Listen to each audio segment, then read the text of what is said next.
Going live is so much fun with you guys, but what's even better is the money shot that I get to post after we're done. That is really where the learning comes in. And so I've decided to create this playlist of a whole week's worth of the close-ups so that you could speed through to the areas that you need to see and how to do this yourself.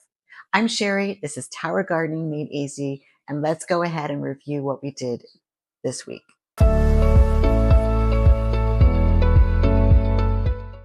Let's review a couple of the highlights that happened, and then you can go and scroll to the areas that you would like. The first thing that I was really impressed with was obviously the seed with the zucchinis, where we planted them and then they popped up. And then, of course, that lovely root. I don't know if I'm more excited about like the roots on the bottom when they kind of wind up like spaghetti, or just how they grow and they get so tall. But anyway, they popped up and we planted them. So you'll be able to see from the seed and the seedling to the tower this week, which was really kind of, impressive. The other thing that happened this week was the green beans. They bloomed. You get to see kind of the little pod and then the white flower popped out. And soon we're going to have some fruit. I can actually see it from here. So I'm really excited to share that with you next week. I've never grown broccoli before, so this is a first for me to do a whole tower. And I definitely was inspired by a person in our community to do it, and I'm glad that I did because it really is kind of a pretty plant. So we'll see how that fills in even more for next week. And then moving on to the monster, we did the big harvest of one of the zucchinis. It was, I think, 10.5 inches. Clearly we were pulling some good grocery size fruit off of the zucchini tower, and you'll get to see it live, not even just here, but I took down the seed can and did it, in the actual live, and it came out. I was really impressed. Then, of course, I think the biggest news, the biggest highlight of this week was we have one watermelon that is growing. It is pollinated and it is definitely growing by leaps and bounds. And we measured it by a tablespoon. I checked it this morning and it looks like it's just a little bit more swollen. So I can't wait to build a little hammock and give it a little more support. And last is the cucumber. The cucumbers are growing by leaps and bounds. The deadheading is definitely a process, but seeing all of the fruit that's just hanging there, and I can't tell you how much I've harvested off of it so far. I'm really, really impressed with just one tower and having the arch trellis go over the top and adding that little spider late was definitely key. So I think it's really working well. I hope you enjoy this. We're going to do it each week so that you can see and just fast forward to the areas that you need. Thanks for watching, and we'll see you in the live next week. I initially planted these. I only had a few seeds, so there's like 1, 2, 3, 4, 4, maybe 5. But as you can see, these leaves get large, and they really do fill out. And I was trying to get more seeds, but they were out of stock, which is weird. So I just went with what I had. So I went ahead and just planted the seeds that I had, and it's actually doing okay. I've got the flowers right here. I had this massive stalk going crazy. I cut that yesterday because it was beyond the lights. And there's another one that's kind of going a little rogue too that I might just cut that one down too. I don't like things to grow above the lights. I want to keep the lights, the integrity of that top of the tower to the best of your ability. Keep it free and clear, because if you notice, and let me just get up close. This is something, if you're using these systems, see these vents right here? These lights are generating heat. The lights itself, the wands, I mean, if you were to touch them, they're not hot. They're just, they're just warm. But the unit itself is generating electricity. So if you have plants that are up against that grate, I'm not going to say it's going to cook them. It's not going to do that. But it's airflow. So just try to keep things to the best of your ability away from it. Now look on the tomato. This is a project that we'll do this week. This is the cloned tower of tomatoes. And see right here, it's just starting. It's just starting to go there. So it just needs to be pruned back. It's getting a little bit leggy. And you're like, what do you mean by that? What do I mean by that? So this type of a stem right here, this is just a long leg. And when the tower, this particular variety gets like that, I like to just prune it back. Before I would be like, just let it go. Just let it go crazy. Let it just do its thing. It's gonna flower. It's gonna grow fruit. It's gonna ripen. It's gonna give me tomatoes. But what it does is it just gets really, really concentrated. And it ends up, I'll give you a little, like right here. We just pruned back this. That is one of the videos that's in the loop for the afternoon. You'll be able to see that. See how concentrated that is? It's really, really thick. And I've talked about powdery mildew till the cows come home. You just don't have any airflow. And you might get a flower. Look at, I've been waiting for a red tomato for the past couple of days, and right underneath it, you'd never even see it. So there's one over here too. I'm gonna pick it. I have just so much yellow. Anyway, so what I like to do is get in here and just prune a little bit so that it not only gives it airflow, but you'll be able to see when there's tomatoes that are in there that you don't even know that are in there. And so they ripen, and then the next thing that happens is they split. They start to grow mold because they're in the perfect environment, which is just a disaster. They'll start dropping on the floor and making a mess, and you get the powdery mildew that's close to the net pot. So I've learned with the tomatoes, as easy as they are with this particular seed, you can clone them, put them in the towers, and let them be. But then you just have to clip back the unruliness. That's basically what's going on here. And they do great. But while I'm right here, we all know my toothbrush, not my toothbrush, but the tomato toothbrush. That would be gross. I just, if you're pollinating and you just gotta just tap them. Don't be too aggressive. I guess I'm being a little aggressive this morning. Just tap them. You want to release that white pollen. And as part of my daily chores, is kind of what we're doing right now. Just tap them and get that powder out. And then you know that they're pollinated, and then you'll start to see the little teeny tiny tomatoes, green tomatoes start to form. And you'll start getting these beautiful, beautiful clusters that look like that. Okay, like that. And they will ripen faster too. So this is going on week 2 when we prune this. And these guys, when the lights are adjusted, they will start to ripen and you can harvest faster. And this, like I said, this is week 2. And when I did that video, you can kind of compare it if you wanted to the 2 videos. It's already, I can already see all this new foliage, and I can start to see right there and right there. Those are all new buds. So people probably thought I was crazy at how much foliage I took off of this tower. But really, I wasn't nervous because this is probably like the 6th, 7th, I don't know. I've lost count how many times I've cloned a tower. And all of this new growth. When your pH and your nutrients are on point, what happens? It grows like a weed. And so that's why you need to keep up with it. So let me just go back and just tap on the flowers that are in the back.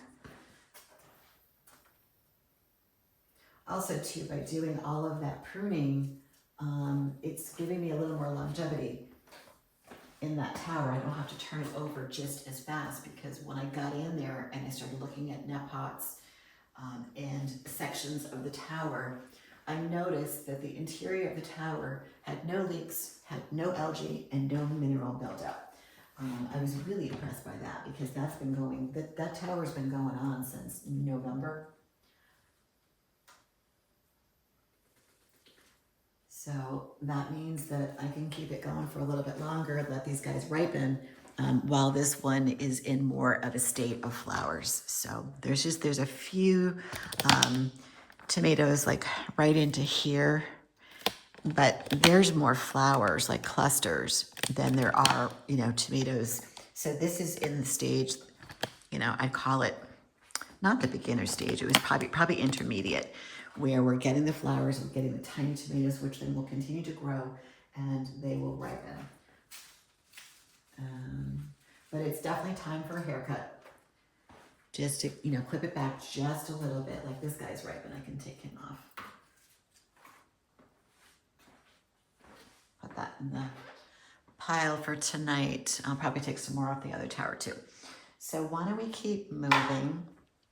I am really excited for the green beans to start to blossom. They're there, they're forming. And I just did all the water and nutrients yesterday. So let's skip over to this guy. This is the broccoli. So let me get up nice and close. And you can see right here, I actually, when I did the water and nutrients yesterday, I have to say that it was really on point. I think I had to bring the pH down just a little bit. I think I put like maybe a half a cap of down in there. But these guys are getting bigger, and I felt like the water level had gone down in the basin, which means that, you know, it can mess with your pH, but it can also mess with the EC too. That would be the nutrients. And it was a little bit higher. So I left it alone because I know that I need to get to, you know, the end result of broccoli being around 4.0. So it had gone, I think last week we adjusted it last Sunday to what was like 1.9. So when I checked it yesterday, it was 2.2. So I was like, you know, I'm just going to leave it alone. There's no need to really add any more because I still feel like the leaves need to grow. They need to get really big. So you know, yes, am I in a hurry to get some broccoli? Sure, absolutely. But I don't want to rush the process and have yellowing or browning or spotting. This is my first time with broccoli, and I know that it's gonna get real big. So that is scary. The other thing that I did on the big boy, this is for the newbies. This is I love this tower. This is my favorite tower because it's so big. This is the zucchini seeds that you just saw over in the nursery. This is what they can grow up and be. There are only, I think, 4 plants on this right now. 1, 2, 3, 4 mature. We cut a couple on the back. The one thing that I did off camera, which I probably should have videoed it, put this camera like underneath it, like upskirted it. There were a lot of old foliage, and I got underneath and I trimmed away with a knife and scissors. I was like laying on my back, like going up into the tower, like way up into the canopy in here, so that I lightened the load. And I also got rid of the old foliage. There was nothing wrong with it. They were just old, and they were just layered on top of each other, so there was no airflow. So I'm just trying to keep, you know, the integrity of this tower because I want to keep it going. And you know, it's still looking really, really good. So I did put a couple workarounds to hold this stem because it's coming out. It's starting to grow beyond the tower, which is just fine because it's way up here. As you can see right here, it just goes all the way down. Now the foliage goes beyond, it goes down. And so there is some fruit. Is there fruit? Yeah, there is. There's a pollinated zucchini that's down in there. Let me just get down a little bit so you guys can see that. We did that one the other day. Move the light for you. He's right there. And then over here, we've got this guy right in here. It's pollinated. He's growing. And then the crazy thing is I was live on Saturday, and the platform that I used to stream, I don't know, it was new, so we all had to do the updates, and something happened.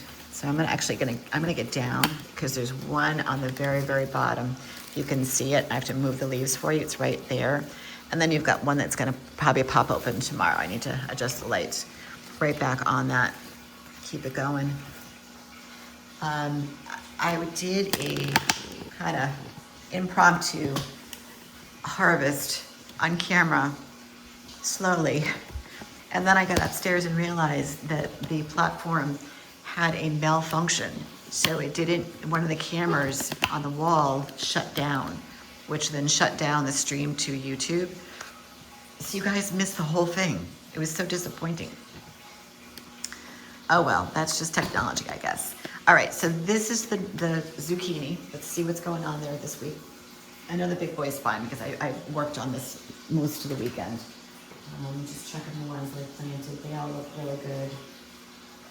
I'll take you back here though. So remember last week, we moved these from the tower that's behind me to right here. They all look really, really good. They're sharing a light.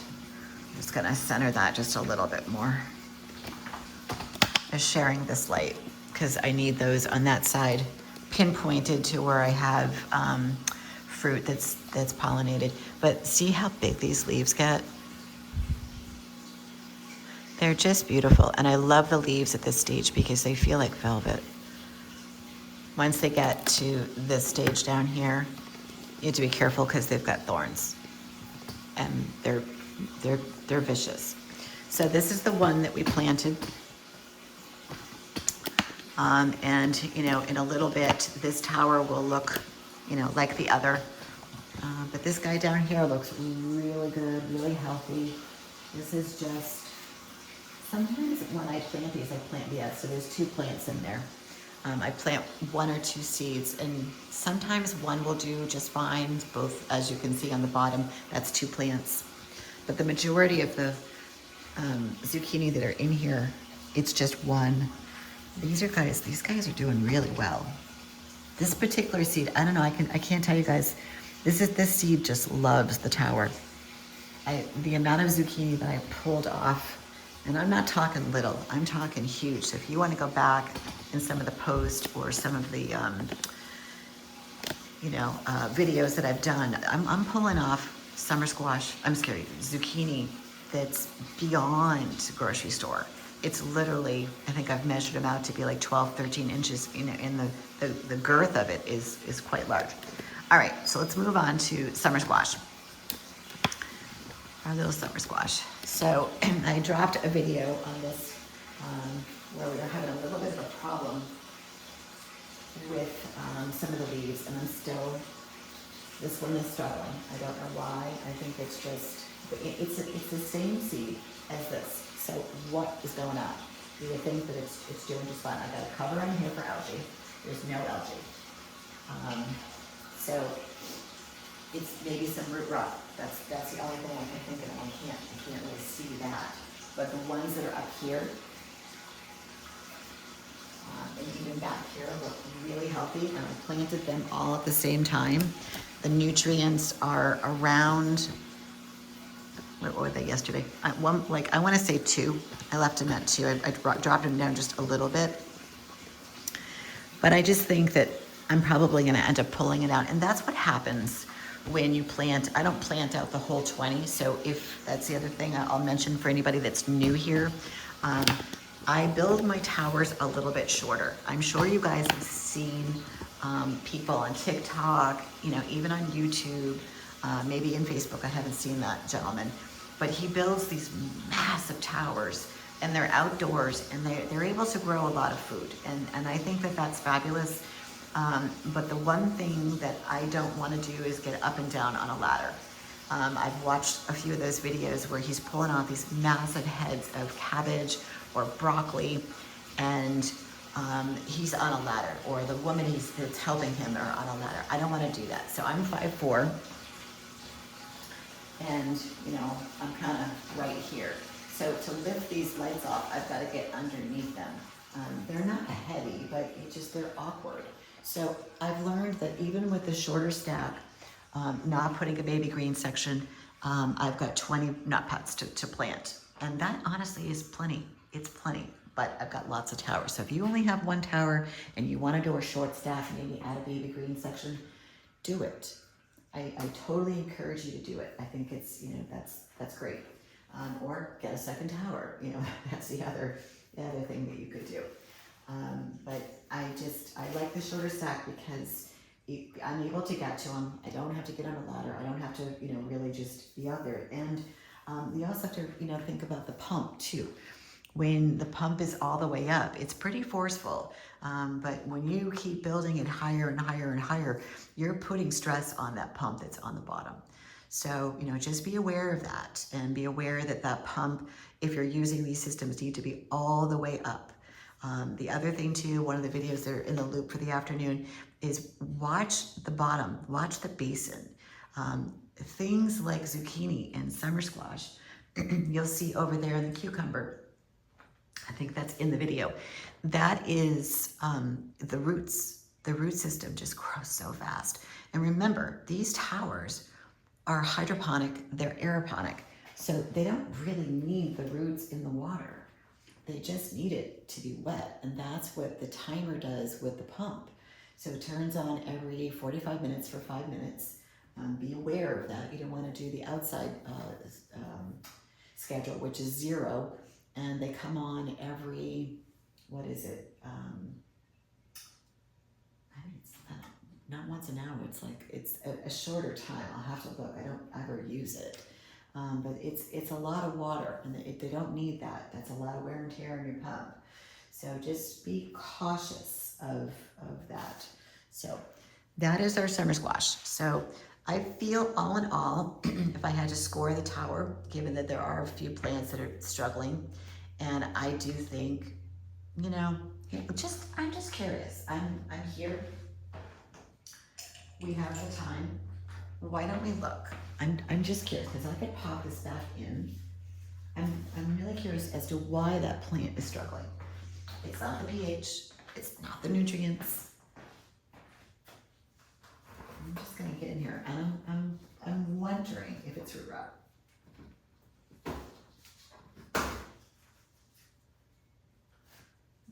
No, it's not. All of the roots, so make sure you guys can see that. All of the roots are blonde, so all the way around, and there's no algae. So it's just being difficult. It's got the light. It all looks really good and healthy in there, so it's not that. You know, it's just struggling. Sometimes they just are fickle. It just, maybe, I don't know, maybe it's the seed. I have no idea. You can just put that mailer thing back on.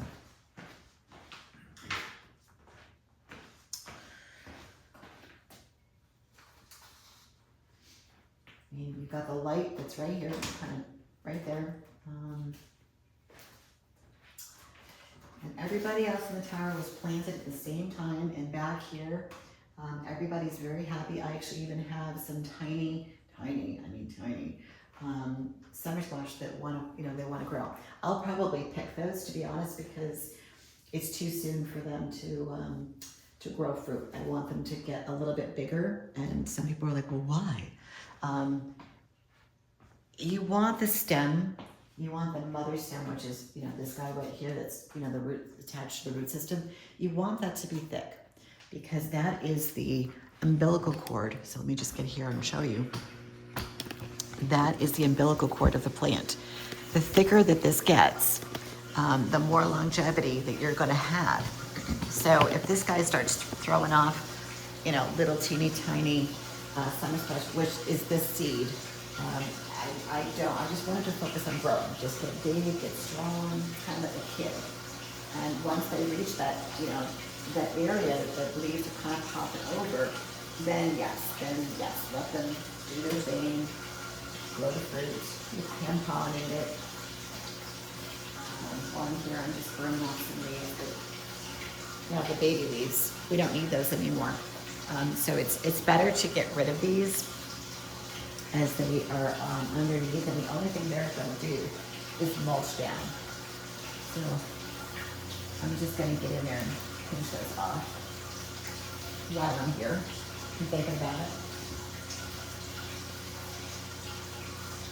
My only tip with this too, when you have open net pots, you can put covers on them if you want, but honestly, it's not necessary. I know people are going back and forth, and I actually did a video about covers. If you turn your towers over on a regular basis, you don't really have to worry about the algae. You worry about it when it's around the top of the rock wall, and you just use one of these covers. That leaf is bothering me. I'm going to cut it. I don't think that hurts me yet. So I keep trimming it back, and new ones keep growing, but it's I don't know. We'll keep an eye on it, but I don't think it's something, moving one of the bigger ones around. Maybe we'll do that later this week to fill that. That's kind of like prime real estate when I look at it. And that's kind of what happened, you know, with the big boy. You know, some plants didn't make it, and that's totally okay. Like, you just have to let it go, and you're gonna have some that just really thrive. So, and that's what happened down here. And I've learned that, yes, this one is a little bit higher, and that's okay. It will, you know, work over the trellis. And then the bottom ones, they're okay as long as they're not blocking the pot, you know, obviously where you put the water, check your pH, things like that. I let this one be an exception to the rule because it is kind of covering, and that's why on Saturday I got underneath to trim some of that foliage because it's not getting light. It's barely getting some, you know, airflow. So I just figured all of that foliage is just, you know, it's laying one leaf on top of the next, on top of the next, when I just need it to, you know, remove it. So if you look down, you can actually see the top of the tower. When you can't see the top of the tower, you need to, you know, kind of cut things back because you need access.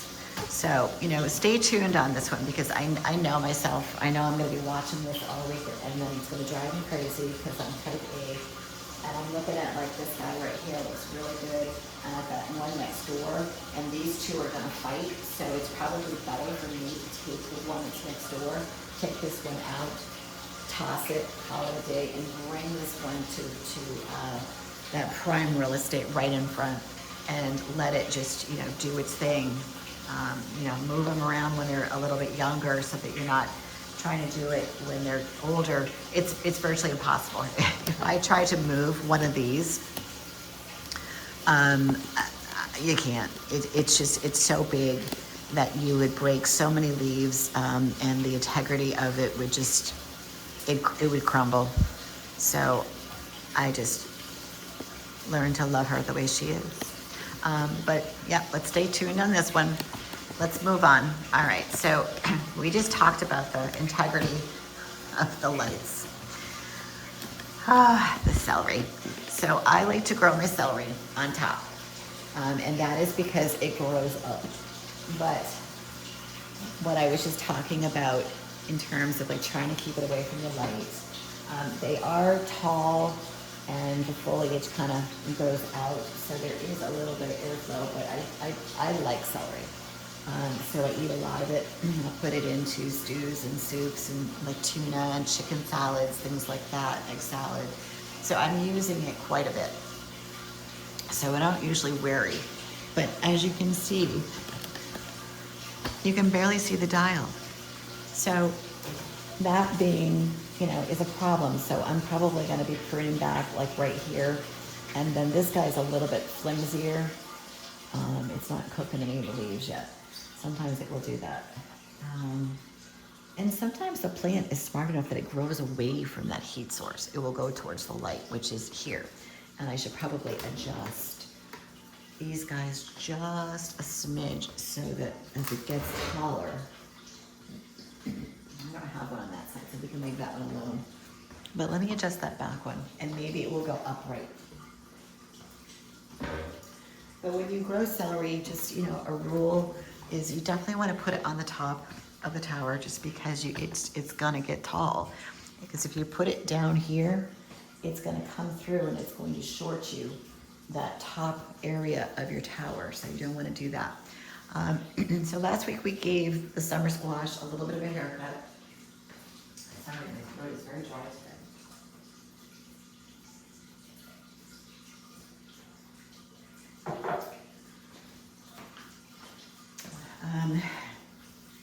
We pruned back a little bit of these leaves. Again, this is the same seed that's right next door. And they grow not like the big boy. They kind of, as you can see how the stem curls around? Let me just, if I can get up close on that one. Guys, bear with me if you know, with this, because it will get dropped and you'll be able to see everything I'm talking about. See how this loops around? This particular summer squash seed, it's the Survival, same company that does the zucchini. But what it does when it grows, it's three-dimensional. It will grow, the leaves will kind of curl all around. And then you'll get, you know, these, the heads down here. So, and they don't get super, super big in terms of the fruit. I have had a couple that grow. I think there's one in the back. We're gonna go take a peek at that one. All right, like underneath. Aren't those gorgeous, guys? Mother Nature is just pretty special, I have to say. Like there's a couple, you know, this one's got some room, it's got to grow, but this one's spilling out. And I want to say, I think there's one on the bottom. We're gonna go underneath. So bear with me. I know you guys can't see this if you're just on the average live, but I will drop, I promise. So let's get in, let's see what's going on. And you have to kind of go under. All right, so what do I see? All right, so see this little guy, see how they grow in clusters? So I'm just gonna pull, it's gonna come off. Never gonna make it. And see these little guys, if I was on top of my game, I would be pulling those off too. Like, see this little guy, he's never gonna make it. He's not gonna make it. So I'm just gonna pull them. And then there's a bunch of little ones up there that, you know, maybe they'll grow. We'll see. We'll leave them alone. But this one's getting good size. So we'll leave that alone. I think there's one over there. They don't get, you know, I don't know if you guys can see that. Right there. They're not huge, but they're like, I don't know, bite size, as Libby would say, because she comes over here and tries to jump on the tower and take them down. Did you guys see that video? That was a while ago on a live, maybe 2 weeks ago. She walked over to this tower and then she came over and she pushed it, and then it was enough for her to get momentum, and she grabbed it and she ripped it off the vine and she came over to the sofa and she showed me. It was kind of like a prize. And then of course, like I'm live, which is, you know, ridiculous. And I'm, you know, I'm like, I know I'm not going to get it away. And I'm the type of dog mom that I just ignore stuff like that. I don't, you know, try to, you know, be the, give me that. I never do that. I just, you know, I really just try to let her release it and ignore her, because the more attention you give it, the more she's going to run, you know, and just think that this is fun. So eventually I did get it away from her, and it had lots of bite marks, so I just had to get rid of it. So I kind of watch her now when she's down here next to this tower.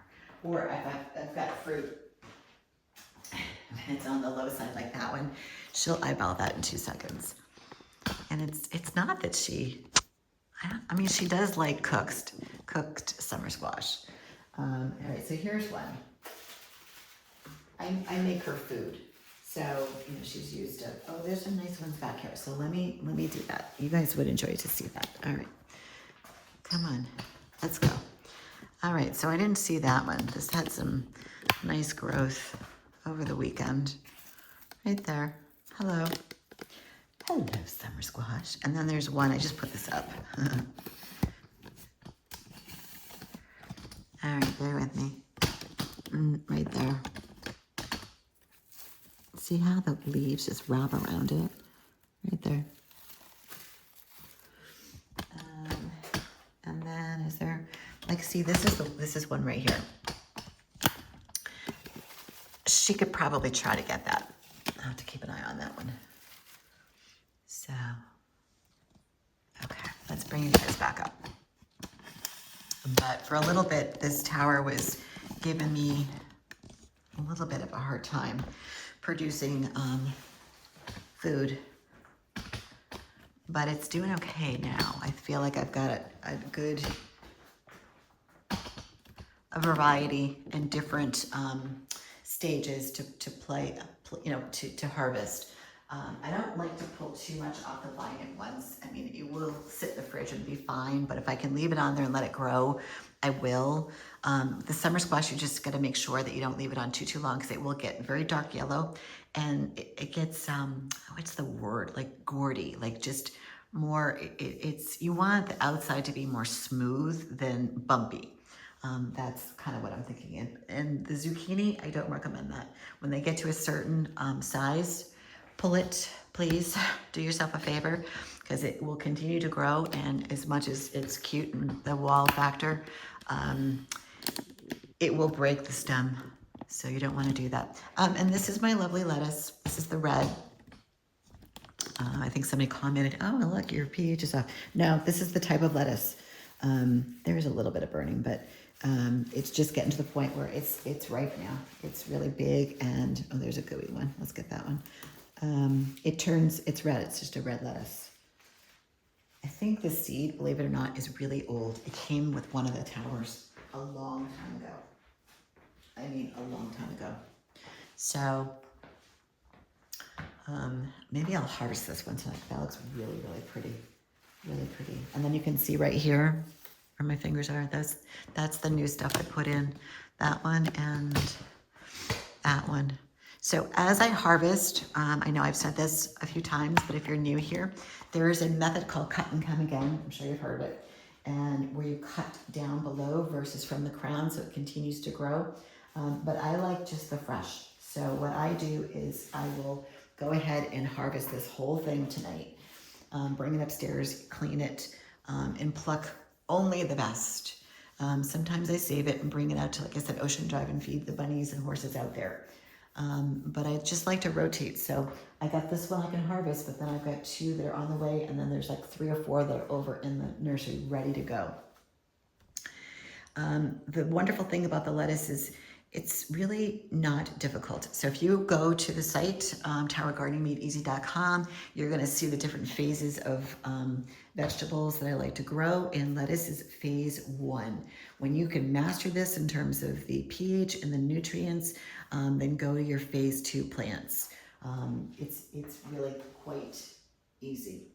They don't like a lot of nutrients, so I know Tower Garden recommends X amount of milliliters. I go against that rule and only put, the EC is 1, usually I try to keep it at 1.0 or 1.1. The highest I let it go is 1.2. It doesn't need it. And it's in a flex, so that's 20 gallons. The most important thing is the pH. Lettuce likes to be on the lower side, so it wants to be between 5.8 to 6.0. Don't let it go above that, and if it does, you're going to get little burn marks on the very tips. So you can see probably last week it just got a little high. I adjusted it yesterday, and that's how fast your towers will go sideways. If you test it once or twice a week, you're good. All right, let's go see what's going on with the watermelon tower. This is the right side. The tower right. This is the center. This is the left. I just want to point out some really good things. I'm almost positive, guys, if you stare right there, I'm 99.9% sure that he is pollinated and growing. So I think we have our first watermelon of the season. There is a few more, but that's the one that I can really see that is working. There's one on the bottom. It's actually, this would be super if it was viable. It's actually growing on top of the tower top, which would be great because then I won't have to support it. It can just hang out there. It's getting plenty of light and looking great. So let's go back over so I can just take a little look to see if I need to pollinate. I did a lot of pollinating yesterday.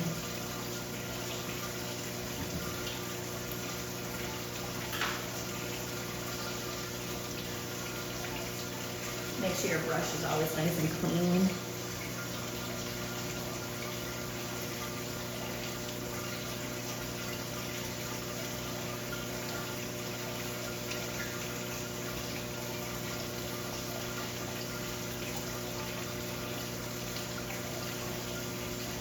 I've got some stems that are,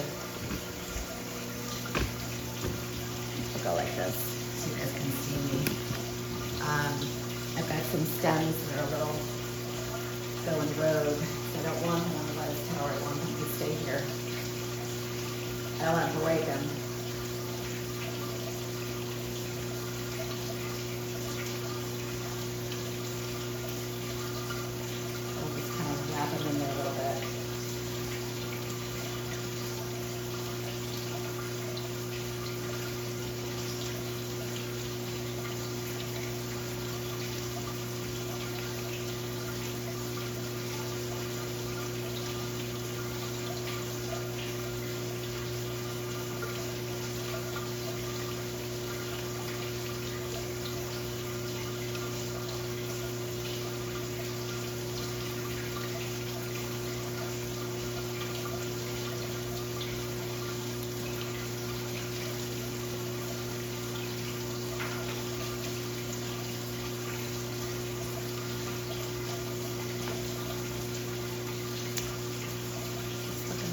flowers.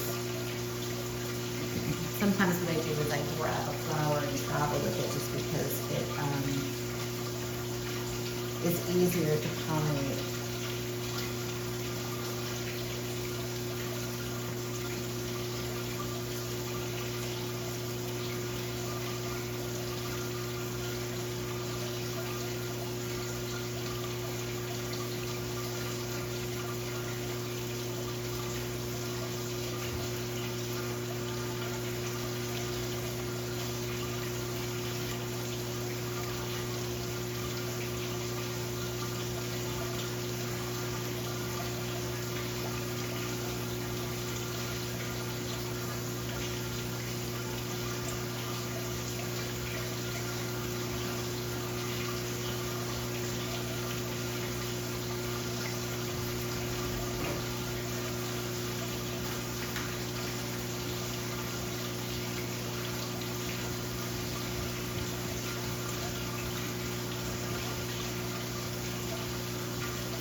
Cameras in my house the other day shutting off. So when it shuts off, it just cuts the live. So everything is fine. That and the water was too loud. All right. That all looks really good. Looks really good. I'm gonna just open up this window. It's a little humid. Good. Let's find out. Let's get that out.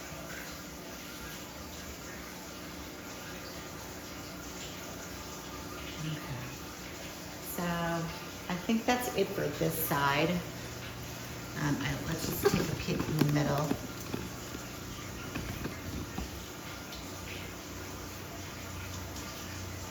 I love the foliage because you can tell the older foliage, it gets dark just like the zucchinis, even the cucumber. When it's fresh and new, it's like this baby fern green. And as it gets a little bit older, it just darkens a little bit, more kind of like a darker, like a Christmas green. So that's how I know it's just growing and growing. I'm trying to leave, I want to get up close. Watermelons need a lot of light. So now that I know that I got this guy right there, I'm trying to be really careful with this light and not move it. The one that's right in front of us, right there. Because clearly it's liking it. So I'm gonna be really careful about positioning or changing it because it's right on it and I can just see that it's swollen, and that's such a good thing. I will say though that the branch, as it gets, I'm gonna have to do something about that. But right now I'm just letting it rest right there. There's this pretty flower above it, so I'm gonna actually take that. It's open.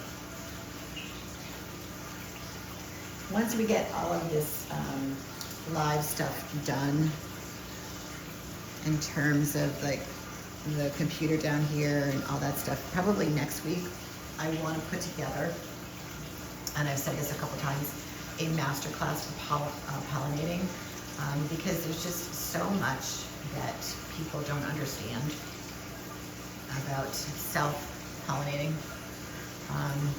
and what to look for. So sometimes, I mean, listen, if you've got one flower, that's all you got, then you just got to work with what you have and just give it your best. But if you've got several flowers, then, you know, I termed this phrase, what was it, last week, and I love it. I got to get a hat, be your own bee, which just basically means take pollen from several sources and look for things that need to be pollinated. But there's a way If something is completely open, think of a flower that's completely open and ready to receive. Keep your minds out of the gutter, please. But if it's ready to receive, and find a flower that's got, the opposite, that has the pollen on it, and it's open and it's light and you can scoop it. It's hard to see on a yellow brush, but you know what I mean, versus something that's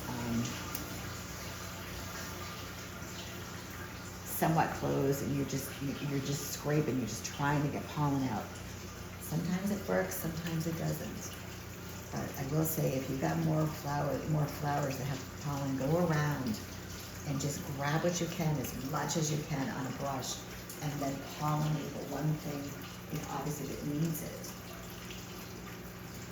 But it really is the perfect, storm, or whatever you want to call it, in terms of having the flower be open and what needs to be pollinated completely open, because you'll be more successful. Especially, I think I just learned it with the zucchini. I learned that the different coarseness of the pollen, light and fluffy versus closed and kind of wet. It doesn't really work. But now that I've got the zucchini down to a science and the summer squash down to a science in terms of being IOD, it works, and it works really well. So, and the same thing with the watermelon. This thing is a monstrosity, and I know eventually, I will find one here. It'll just happen. It's kind of like last year. I was like, is it ever going to happen? And you take your eyes off of one section for 1 minute, and the next thing you know, there's a watermelon that's the size of a golf ball. And whoa, how did that happen? It happened. So I noticed this one back here, and I just go, yeah, mama, that looks so good. I feel like it's getting a little bit bigger. And the next thing is I got to work on, supporting it, and that's where we're going next, with this tower and then the cucumber. We got an issue over there, so hang on. I'm saving the best for last when it comes to that. Because we talked about it last week, and I just was like, ooh, it's gonna happen. It's gonna happen, people. And it did. It did. All right, did I say one over here too? All right, guys, come on over here.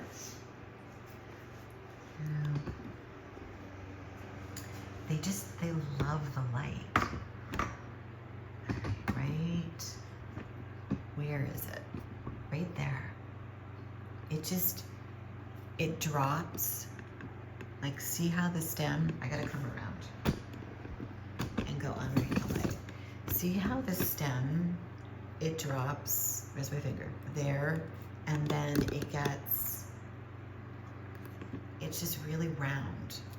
And I know it probably looks really big in the film, and it's not, but I can just tell by the stripes, I can tell by the shape that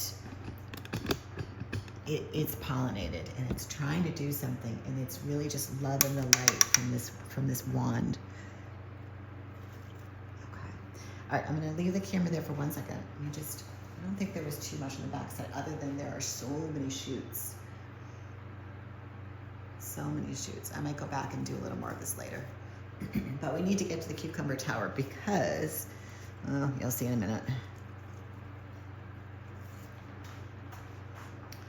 Lots and lots of shoots on this backside, and I just need to tuck them a little bit so that they can find some light and not just be sticking out everywhere. But this thing's growing. I topped it off with water and nutrients yesterday. I'm keeping it at the 2.4.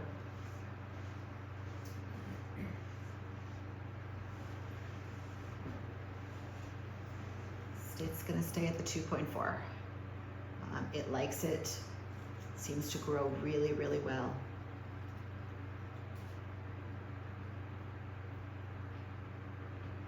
Let me see what's going on back here.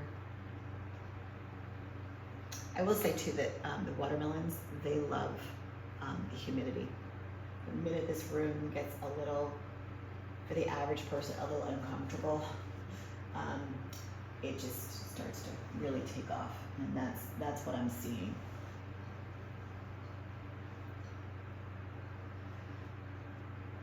It's going to need its own zip code pretty soon. That's how big it is. Kind of scary, to be honest, but let's work with it. That's not going to make it what's left. All right. Are you guys ready to see the problem child? Problem child of the day. And I don't mean Libby. She's actually good today. Okay, let's do this. Let me turn and get positioned here. Let me just go out, get a good view of the tower. Do you guys noticing anything up top?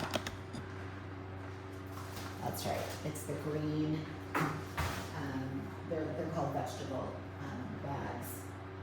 And you can use them to put fruit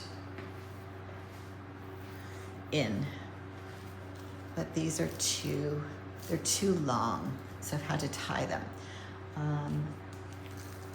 So I did a little bit of a MacGyver move yesterday on one stem. I'm gonna get some scissors, so I'm probably gonna just have to cut it. And got this, just bring glasses in case I need them.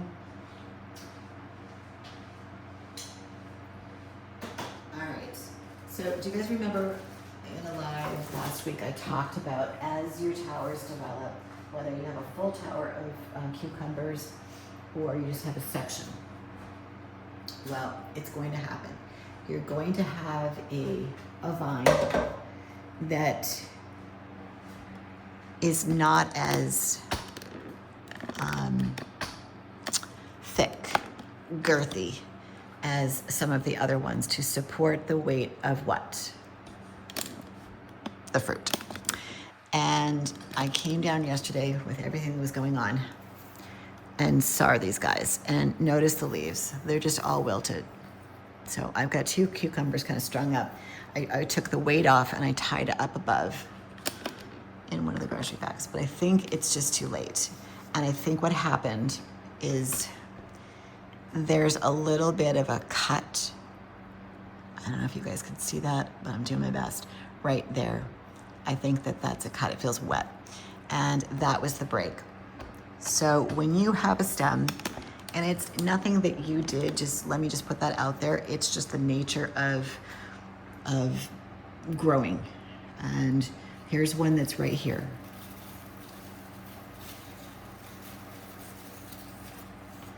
So I'm gonna back up so you guys can see this.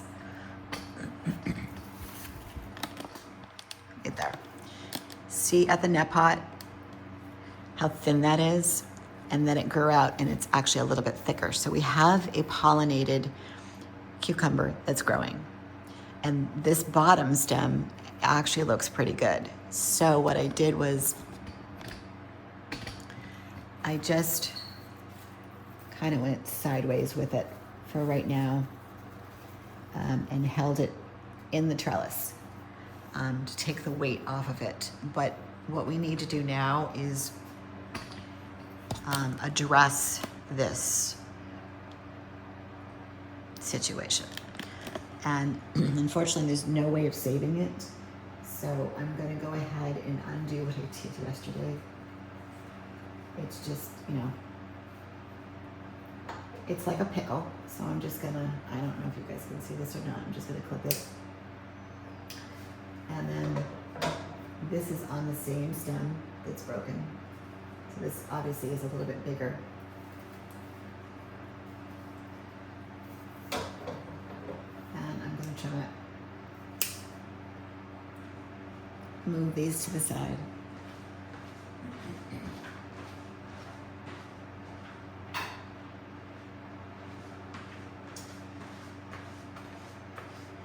And I made a little hammock, so I'll just take that down.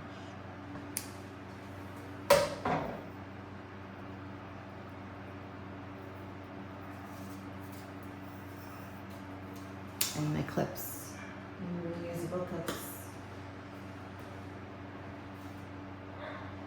There are, you know, things you can use. Michael's is a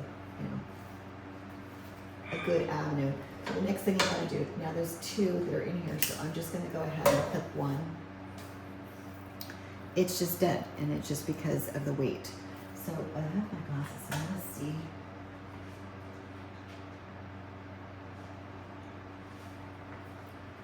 Where the break was, and I think it's right there. It just pinched, that's what it was.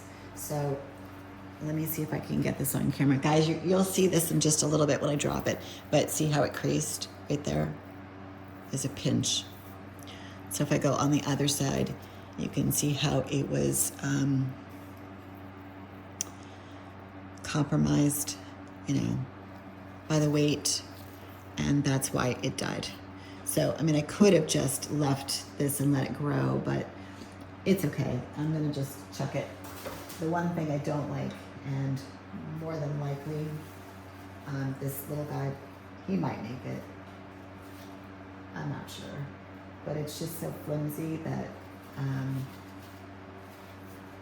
it's not really worth it because of all of the roots. You know, as a matter of fact, I'm gonna save myself.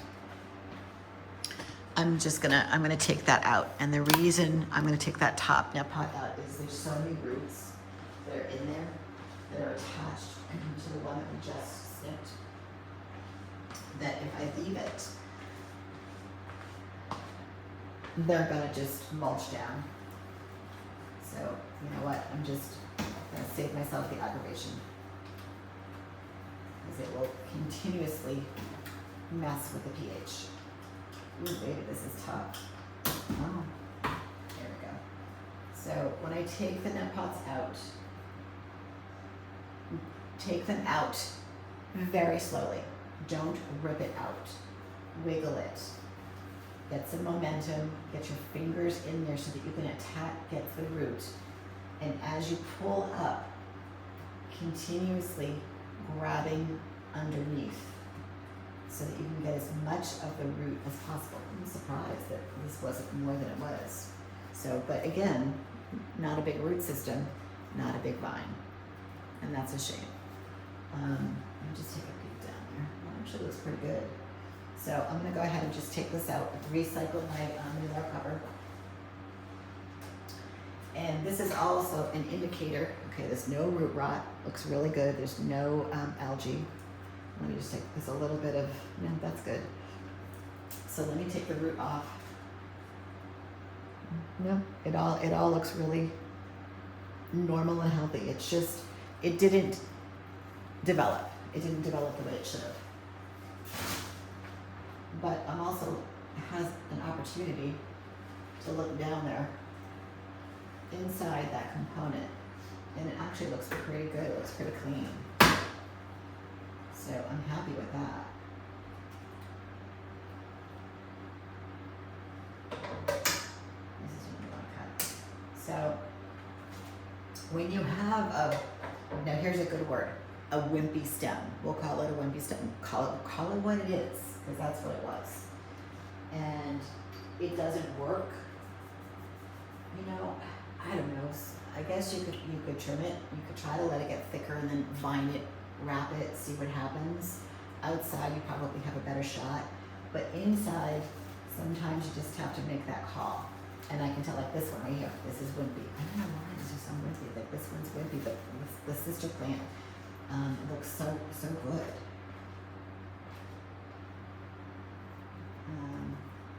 It's kind of bizarre, to be honest.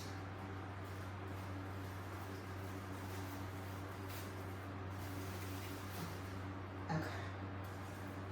So I'm going to go around and see what we got going on here. But like I said, you could use those grocery bags, and that's all these were. And I like to cradle them this way, but some people will open them up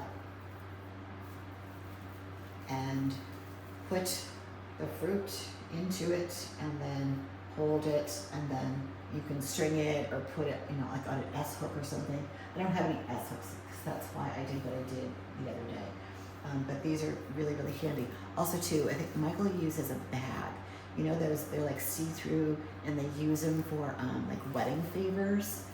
And they've got like a little ribbon, and you could like attach a hook somewhere and then just hang the ribbon.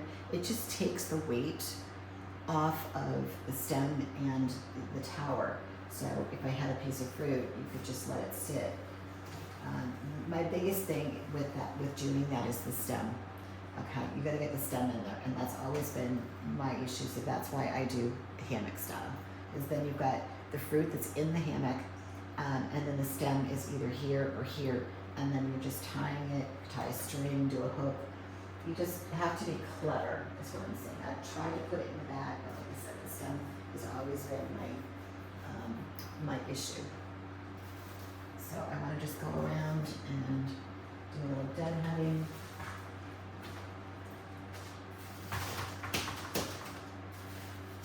The garbage underneath there. I'm gonna back you guys up a little bit to make sure you can see everything. But all in all, it looks pretty good. Although you probably want to take a tour. Let's take a tour. It's Monday. All right, let's do this. That guy right there, looking good. And then there's one back here. It's getting to the point where I can have cucumbers on a regular basis now, which I did not have them for a long time. And I was really missing my cucumbers, because when you grow your own, they just taste so good. And that guy up there, notice the stem. Notice how I have it under the paper towel. It's doing just fine. And then I got some twinsies. Look at the twins. Yes. Yum, yum. And then there's one little one right there that's growing. Looks good. That's on a wimpy stem, but that's a little one, so we'll keep an eye on that one. Oh, I didn't see him. See what I mean? Like, you don't keep an eye on a certain stem, and then all of a sudden, bam, there you go. That's a new one. Same thing. There's one right there. Big one. And then there's a couple twinsies there. So there's a bunch on here. A little one. He needs a little more light though. Looking a little pale. Sometimes these lights, they will, you hit them and then they kind of self-adjust a little bit. I have to be better at that. I'll get in there and manhandle the tower cleaning, and then I forget to slightly adjust. All right, so I'm just gonna back you guys up here and just do some pollinating and some deadheading.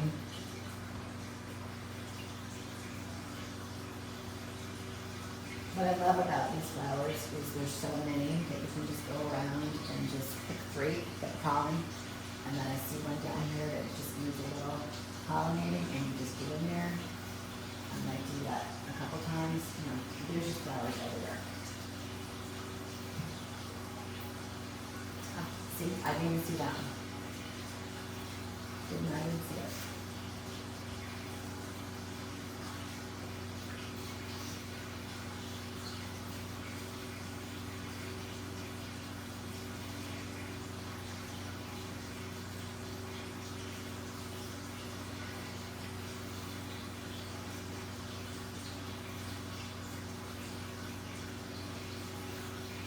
I was so bummed, guys, when I did that two-handed harvest of a massive zucchini on live. I was like, I hope you guys can see it. And I was up there real close with, and I think it was the seed can I dragged down and did it. So I was doing it on the live, and when I got upstairs and realized the whole thing had shut off because of the upgrade that this platform that I'm using had a little snafu. I was so bummed. I was like, oh, it was like such a money shot for you guys. I was sad for me because I got to do it, but I was sad for everybody that could watch it.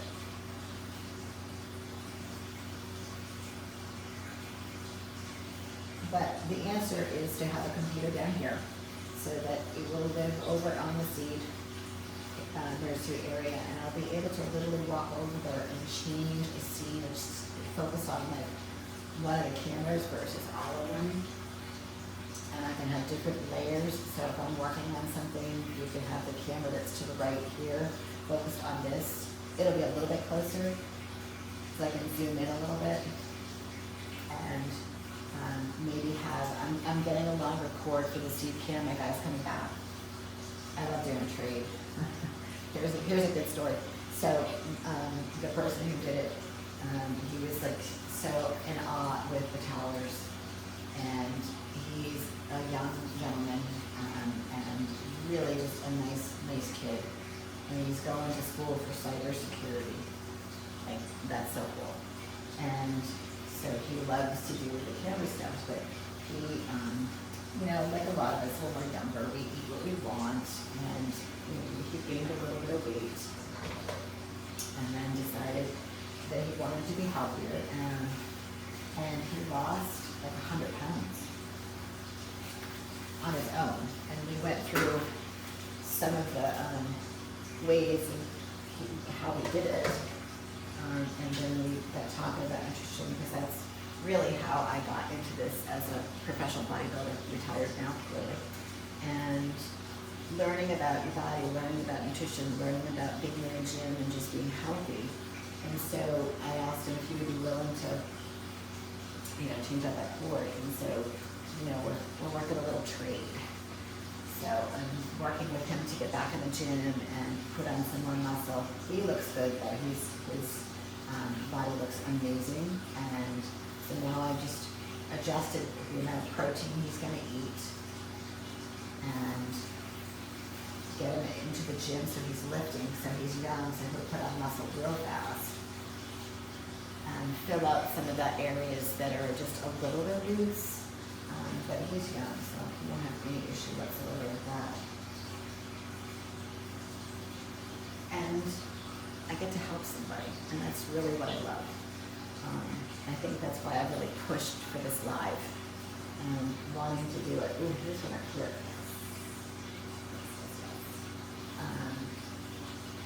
So that people can stream in and zoom out, get what they need. They can contact me through the website, through here, through Facebook. We're growing that a little bit. It's very exciting. If you're from Facebook today, you just popping in. Just want to make sure that you feel welcome. If you have any questions whatsoever, reach out to me. I promise I will not be like other people. And I'm going to turn that because that was just not going to work. I'm there. You can ask me anything. I'm happy to help. If I don't have the answer, I will research for you. But if you've got questions about gardening, about nutrition, someone asked me about lighting yesterday, which I thought was super cool. That was a really, really great question. I love questions that make me go.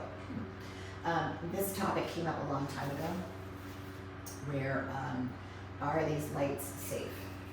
And I can honestly say that I spoke with Tower Garden and I did some research, and these lights are LED.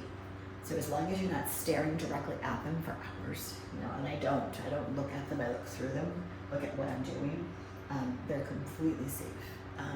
If you suffer from seasonal dyspeptic order, I think I'm saying that correctly, in the winter, if you live up here in the Northeast, or like say you're in Alaska, or a zone where you don't get a lot of sun, these lights being around them will help you.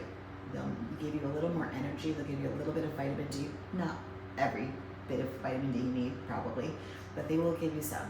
And I will say the first year that I had them, I got them in the dead of the winter, and I said to my husband, I only had a couple, and I go, wow, I really feel good. I feel like I got a little more energy. And I do truly believe it's from the lights. So some people are like, do you need to wear sunscreen around them? No, not really. I mean, I've got sunscreen in my moisturizer, but I think all in all, when it comes to gardening and growing, there's no soil, there's no bugs, it's just water, it's just light, and this is in my basement, so I can control the temperature. So there's so many positives to doing what I'm doing. I've got a girl who's got a really bad back, so her husband obviously helps her when she's going to turn the tower over. But all in all, like, she's standing while she's gardening. occasionally you gotta get on the floor. But she's loving it, and all of her questions are just, they're great. They're just spot on.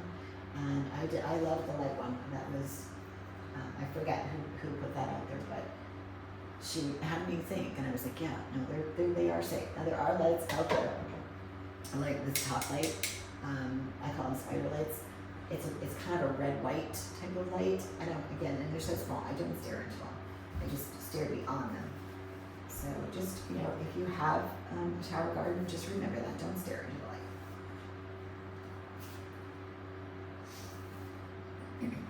If they're in your home, like upstairs, she talked about a curtain, and I think that's perfectly okay. I love that idea. She seemed, this individual seemed very, very knowledgeable. Like she's been gardening her whole life, which makes me so happy. I bet she's super healthy and she's really good at what she does. So I'm really glad that she joined our community. So if you're here and you're listening, welcome and thank you. And if you have more questions, please. I love it because it not only makes me put that out there to the community because somebody else might be thinking about it too, but it just it helps us as a whole, as a group, as a community. Love it.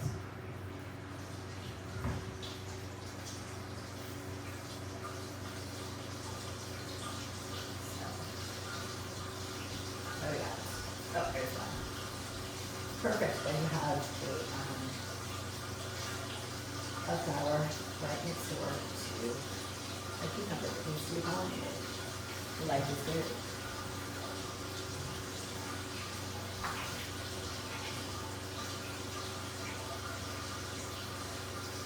For some strange reason, this side I feel is just a little bit healthier. It just is growing faster, which is amazing.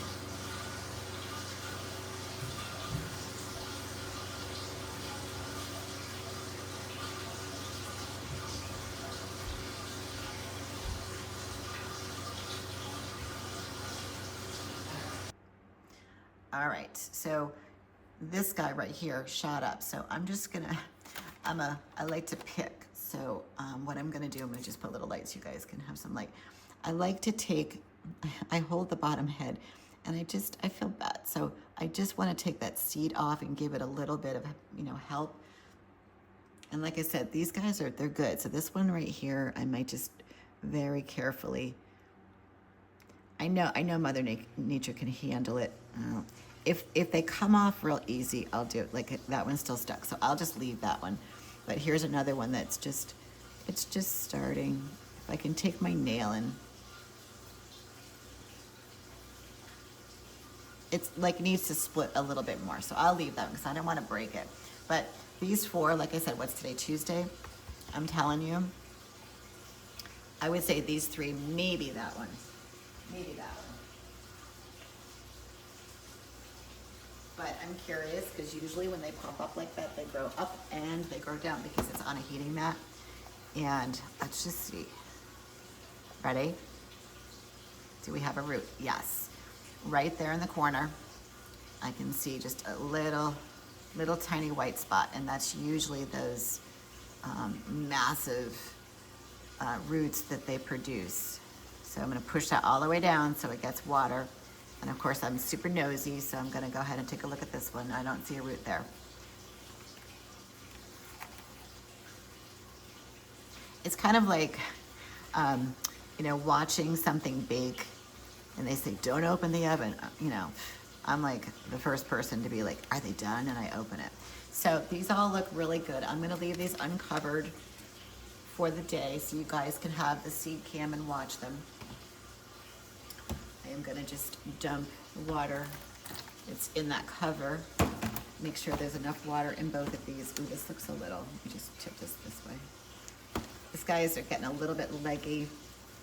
I think I'll wait till I get over to the lettuce and see. I pulled out some lettuce last night for dinner, came down in my jammies and grabbed a cucumber, some lettuce, some tomatoes, and we made burgers. We call it Burger Monday on the grill, and I make a nice big salad. So it was really yummy. I have a dressing too that I love, that I make. It's super yummy. It's like I used yellow French mustard. Let me just back out of this one just for a little bit. And I take, I don't really measure. It's probably, just squirt it into a container. And then I mix a bunch of like real honey into it. So if anybody has allergies this time of year, you definitely want to be ingesting local honey from a farm stand if you can get it. It will help. It'll help with any allergies that you get going on naturally. So I'm good right now, but I definitely do have them like late summer. Anyway, so I put honey into the French mustard and then take Tabasco sauce. And then you just kind of mix it in there. And it's really, really good. It came from, I think I mentioned this salad a long time ago, Cheesecake Factory. They've got this country, I think it's country fried chicken salad. And it's just basically lettuce with all the veggies and these little chicken chunks. And I remember researching the dressing, and they just said this is what it was. They didn't give me specifics, but I'm like, I can figure that one out. But I'm telling you, it's a cheap dressing. And honestly, as salad dressings go, if you're looking to be heart healthy and calorie healthy, when you think about it, mustard has no fat. There's really nothing to it. I call it a superfood. Honey is just pure sugar. So your body will process it the way that it's supposed to versus the processed sugars that we have in our diet, which is the fructose corn syrup. And that's what gets everybody into trouble in terms of, extra weight. It can cause inflammation. Our body does not know how to digest that. So it's in everything. But anyway, so the dressing is just the French mustard, fine. A little bit of honey, fine. And then Tabasco is just Tabasco. There's no fat, there's nothing to it. So as a dressing, this is super, super healthy. So give it a whirl if you like, healthy dressings. It's got so much flavor, and you control it, how sweet or how tangy. So mine, I got a little crazy with the hot sauce last night. I think it gave my husband some heartburn, so he was dipping into the ice cream, which then negated having a healthy dressing. Anyway, all right, back to the tower, guys. So I'm loving this, what's going on here. This all looks really, really good. I can see actually our first flowers. So let me just get up close so you can see them. I love it. So the first blooms right there, those little little white flowers right there. So when those pop, the flower's gonna fall off. And of course you guys are gonna be with me when this happens because we're like family now. And what will happen is the green bean actually grows from there. And so when that starts to happen, they're teeny tiny, super, super cute, and they grow very, very fast. So for the 4 plants, because we talked about this yesterday, being on this tower, I will say that, they grow real fast, and I just feel like there's an abundance of foliage here. So I think, I don't know, I could have put a couple more down here, so maybe 6 plants would have been really good. But we're gonna watch this as we go through time to see what the yield is. We won't pick any, I'll try not to, because I do like green beans, until we get like a full harvest. And then we'll go. 4 plants equals what's the harvest? Because I know when I plant out a whole, what did I plant out last time? It was a flex. I got 3, maybe even 4 harvests out of it. And what was a harvest? I think you can look back in the post if you're curious. It was one of these black containers. Let me show you these, like almost like takeout stuff. And these come with the tower gardens too. These like cheapo things that you can use as a nursery. These guys. And I would say, it was like a good portion. I would say maybe the first one was definitely over the top part. The second one was maybe level, and then the last one was beneath. But all in all, I feel like for what planted and what grew was nice. All right, I just want to top the tomatoes real fast. Do my chores. Make sure they're all releasing the pollen. I won't be as aggressive this morning. I will be gentler. Yesterday I was a little aggressive. Sometimes when I'm in a hurry, I'm just like, okay, let's go. Shake them. Now to go back to the fan, let's just say that you're super busy. You've got a super, super busy day and you've got a lot of flowers on your tomato plant. And you're like, I don't have time today. What I would suggest, this doesn't take very long, but if you really want to make sure that you're getting them all, and I know I'm missing some like in the back, take your fan, put it on the floor, put it on a chair, put it on low, not where like it's shaking. You know, this could be fun. Let me do this since we're on camera. I want to show you the consistency of what you should do.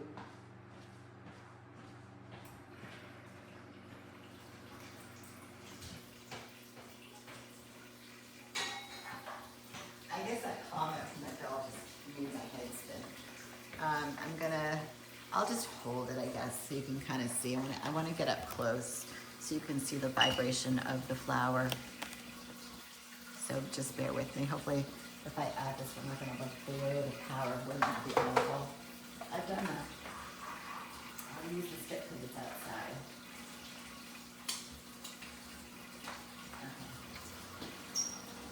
Okay.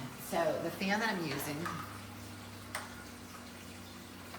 just so you can see, just make sure it's in the camera. I'll back up. It's just like a little Honeywell, I think they call it a tornado fan. I bought it at Walmart for like $10. Anything will do. But I want you to see what I'm talking about. You can do this. You can put it on the floor. I have it on one. I'm going to back this out just so that you guys can really just get an idea of what I'm talking about. And don't think I'm crazy. Let's go two. That's two. Yeah, that's two. You know, rotate it around, but can you see the, yeah, you can. And then the other way would be to do this. So I'm gonna put you guys over here. I'm gonna bring all my chairs. Again, this is like, you've got a super busy day and you've got a lot of blooms and you don't wanna miss that window. That's actually pretty good.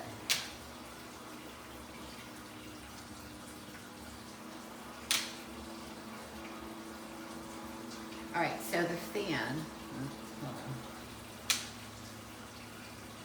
The fan is on 3.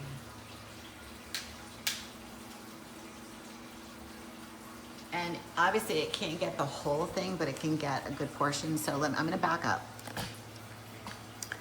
It's just sitting on a chair. It's on the highest settings. Let me just get up close so you can see it. And this is the vibration that it's giving the front of the tower. This is 2, which is okay, but I think actually with this particular, that's the vibration that you want with a fan. And what I would do is, if I was like super, super busy, but you're still at the house, is, ready? Take the chair,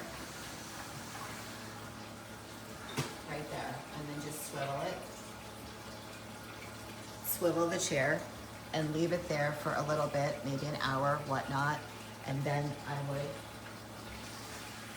come center, think of a clock. Come to the other side. You get where I'm going, okay?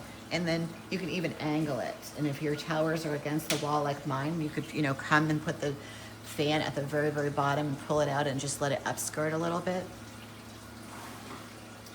So this is a lazy man's way of pollinating. Now, this does not work for cucumbers. It does not work for squash. It does not work for squash, cucumbers, melons, zucchinis. It only works for tomatoes because the tomato flower has a male and female property right in the same flower. So when you go ahead and you tap, tap, tap, tap, it releases the fine powder onto from either the male to the female or female to the male. I'm not quite sure. But you see the dust or that little powder, that little talcum powder fall out, and that's how you know it's pollinated. And if you don't see it, then it probably already happened. So, I wouldn't sweat it. So I'm going to go ahead and just move this back. Otherwise, it's going to get really hot.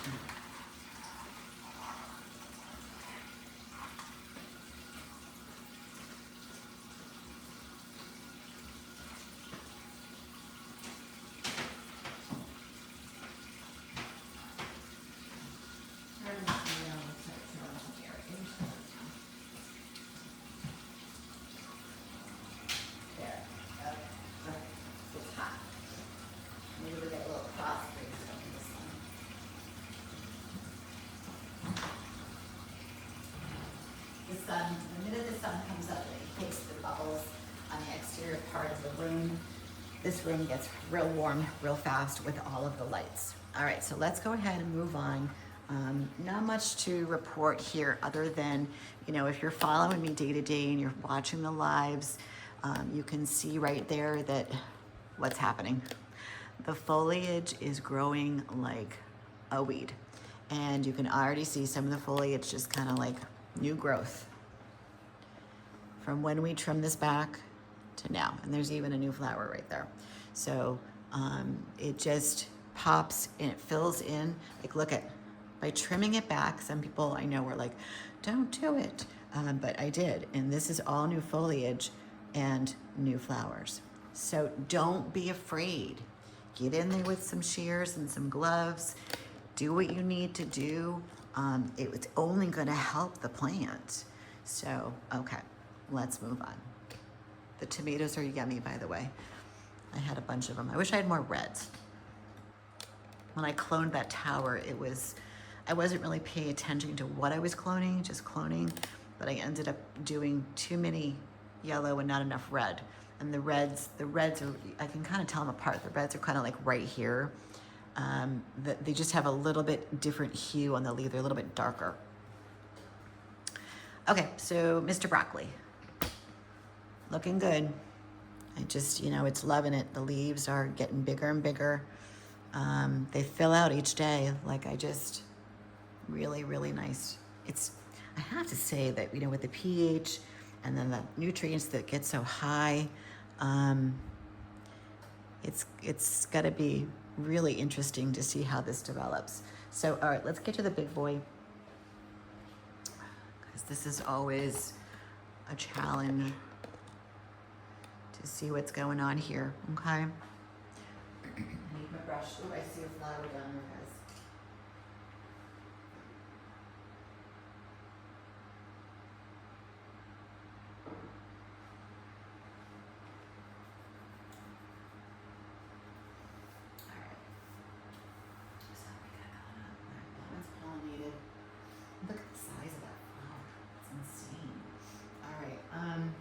I'm going to take you with me.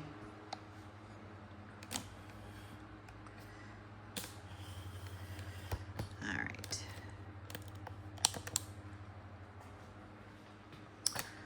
We're going to go down, because that's kind of where all the work is.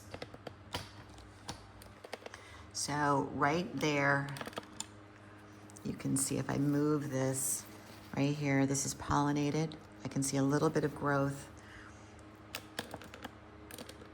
Once I get through all of this design stuff upstairs and computers and cameras, I have time-lapse cameras, and I really need to put one on there. Maybe today, because I do feel like that one's pollinated, and it's so fun to watch something grow with a, like a 30-second, or maybe like a time it like a little bit longer, like every 45 seconds it snaps a picture, and then it just, you guys know what time lapse is, I don't need to tell you that.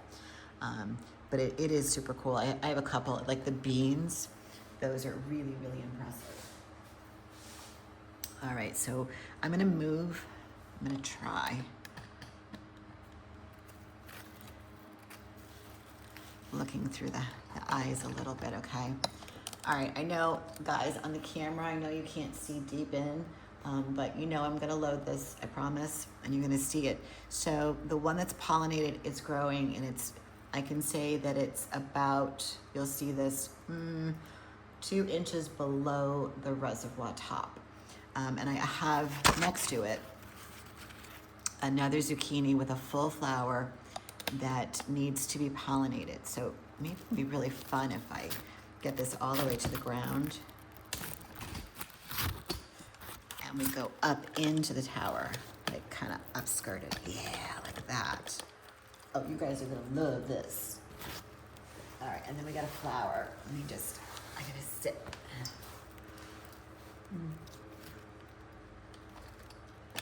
Get up, there we go. So, all right, so I know the flower's in focus and I know that there's a flower over here. How do I do this? Okay, maybe what I do is do that. It's gonna cover it for a minute. I just need to get the pollen on here. Okay. Oh, you can kind of still see the flower. All right, so the leaf is, maybe if I push that. No, okay. I'm pushing it into the camera. I swear, as a gardener, you need like a third arm. And see how pretty this is? I just love it, you guys. I love it. I love, especially this, because like it's satisfaction. It's kind of like that instant gratification when when you walk into the mall. Sorry guys, if you walk into the mall and you find like a pair of shoes you love, and then you're like, oh, they're not gonna have my size, and they're like, can I have a size 7? And they come out with a box, and you're like, ah! Like you just like inhale really deep, and you're like, yes, they have my size. Or or how about this? Like you decide to go shopping, and you've put yourself on that post-holiday recovery. I hate the word diet. Recovery, we'll call it recovery. And you go into the dressing room with a couple cute little outfits, and you come out and you're like with a big smile going, they fit, thank God. So yep, I love that post-holiday recovery. Some of my nutrition clients, they're like, is this a diet? And I just, it's a 4-letter word to me. I don't like it. I like the word lifestyle. I like the word, like healthy eating, or, just living the lifestyle, living a better, just trying to build a better version of you.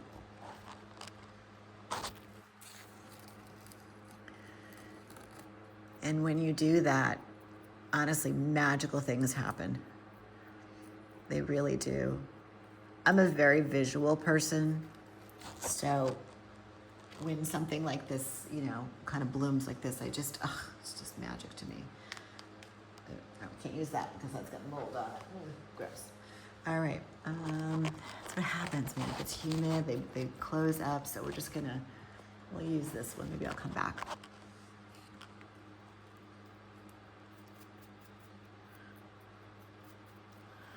It's just such a pretty flower. Like, I just want to take a second and just marvel over it, because it's Mother Nature, man, at its best. So back to being a visual person. So sometimes when I'm doing nutrition clients, they're doing their weekly check-ins with me. I hope you guys can see me down here, by the way. I always paint a visual form in terms of like when you go to the grocery store or you go somewhere food shopping. Think of yourself on an island, and if it's not on the island, try not to buy it, because it's probably not good for you. So especially if you're, trying to, feel and look a little better or healthy.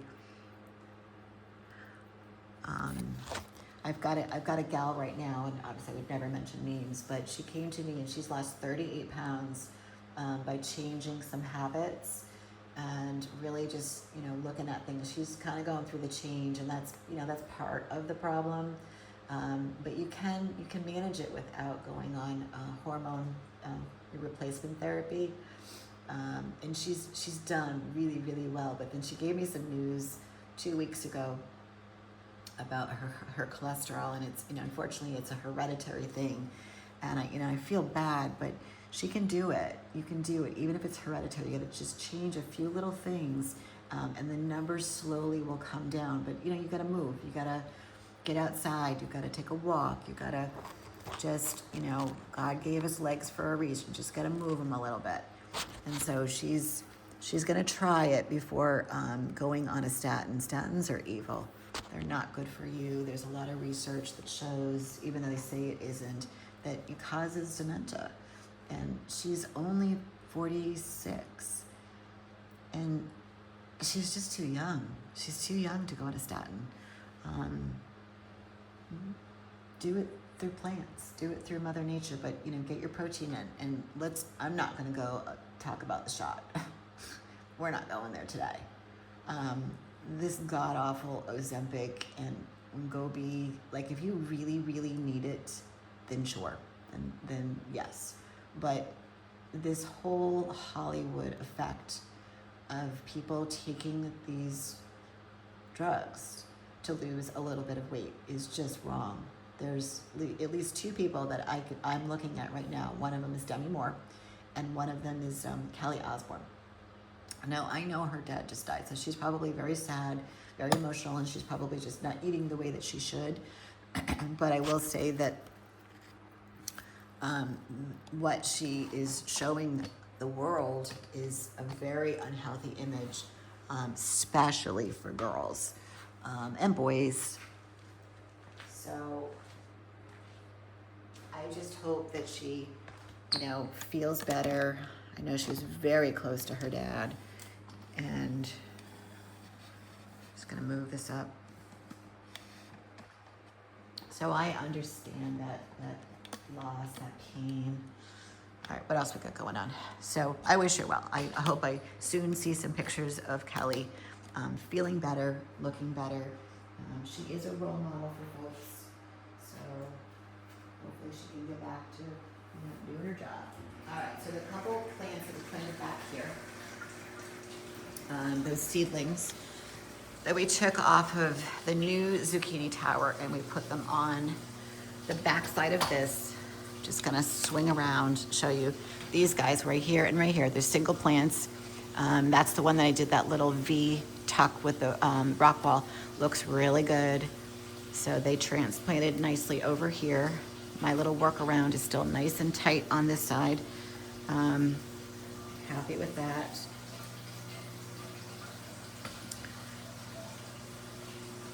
Just looking for anything else on this that needs my attention today. I put a workaround on this just to take a little attention off of it. I did it that Saturday. This actually looks pretty good. I want to show you guys something. So sometimes when a zucchini plant gets a little, I gotta get a knife, hold on. And this probably happened over the weekend. And things, by the end of the week, everything's just a little off. So I'm just gonna cut, because I want to show you this. What's gonna happen, this is one of the plants, not this main plant, but definitely the one in the back. So see right here, I just kind of cut the zucchini off, and see, look at the flower. So the flower never opened, and see how it got a little brown? It just, something wasn't quite right. So I never opened, never got pollinated. So if you start to see a zucchini or even a summer squash that the tip of it starts to turn brown, just cut it off. It's not gonna open. Don't lose any sleep. Definitely don't lose any sleep. Just, go ahead, remove it, call it a day, and just move on. I've had it happen numerous times. But make sure that when you do remove it, you remove it right at the stem. So I just want to go back and make sure I got it all.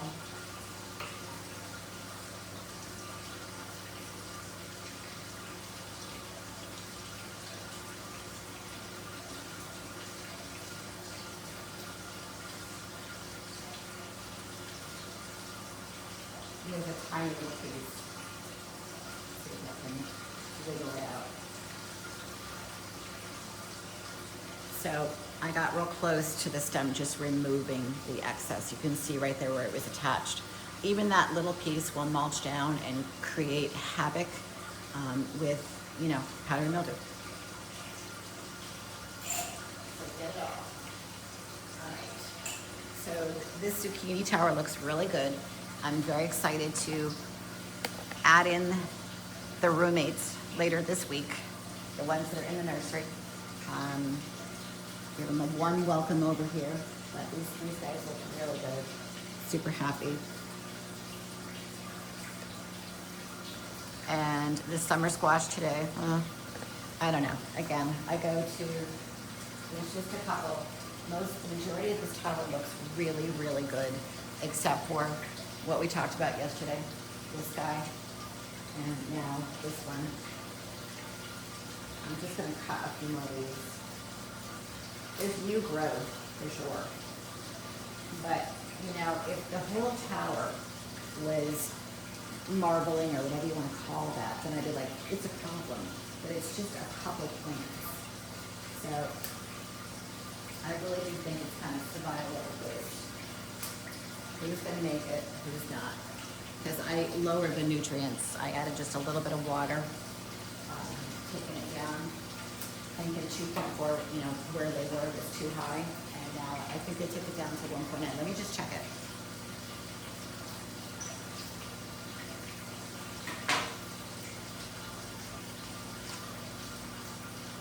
I'm just curious. Make sure you guys can see. Okay.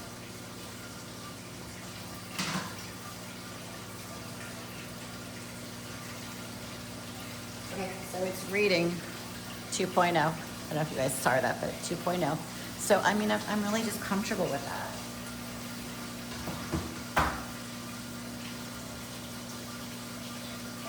I'm going to take you on the back side so you can see. So it's just those little, right there. I don't get it. But anyway, it doesn't matter because I will just rip them out.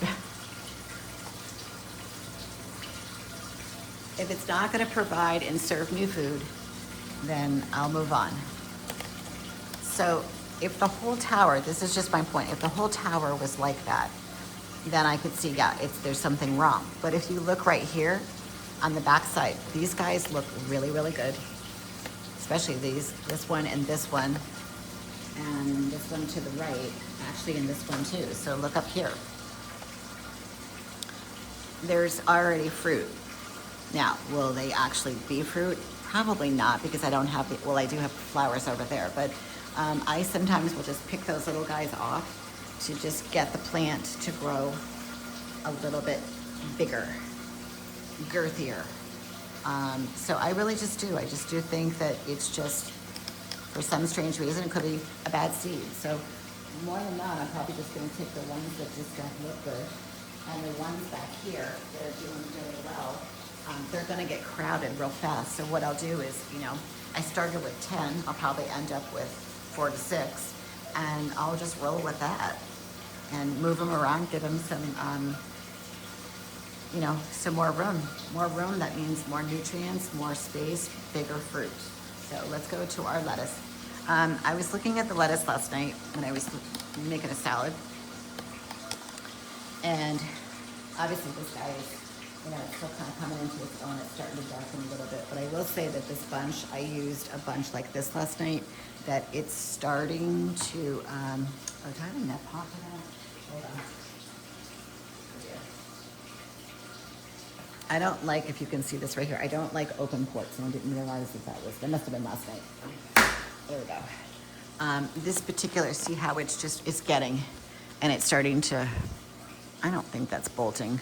It's getting too big. So what I'll do is I'll probably take that out later today and then just plant some of the new stuff and just eat the red, because this stuff is really, really yummy. I mean, so is that, but it's starting to be, too old. And you gotta just turn it over. if you can't eat it, then, you know, definitely, like I do, go feed horses or rabbits, not in your yard, obviously. Or, you know, donate it to a food pantry. All right, let's go to the zucchinis and check on them. All right, so I see one right there that we gotta pollinate.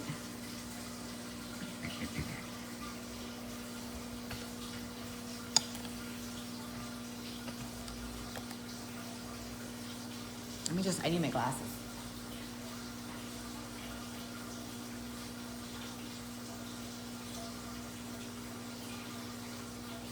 I can't tell, do we pollinate that? No, it's fresh. Sometimes within the first day or so, when you slightly pollinate something, those little tentacle things inside will turn a darker shade, almost orange. And I was looking inside to go, did I actually pollinate? All right, so there's 2 that I need to pollinate. So we'll do those. Everything looks pretty good. Let me just see if this pollen is viable. Yeah, all right, there's a little in here, so we'll start with this one.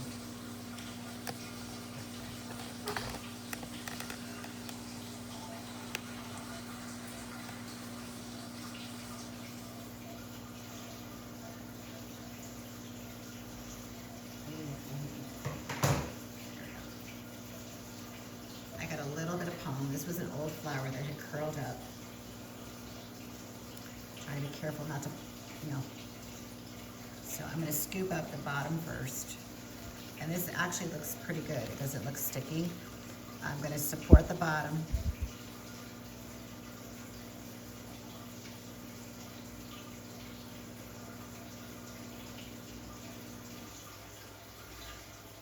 The water is so loud sometimes. It's so funny how they get synced. The timers on these, they're not accurate. Even on the lights, sometimes I have to adjust them. They're supposed to go off at 9, and then recently I've been noticing, because I can see the downstairs from the living room, it's 9:15, no, 9:20. I can hear click, click, click, click, click, click. All right, let me get another flower.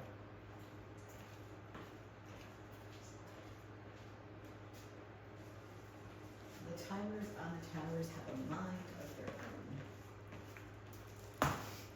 Okay, what do we got in here? I need some flowers, guys.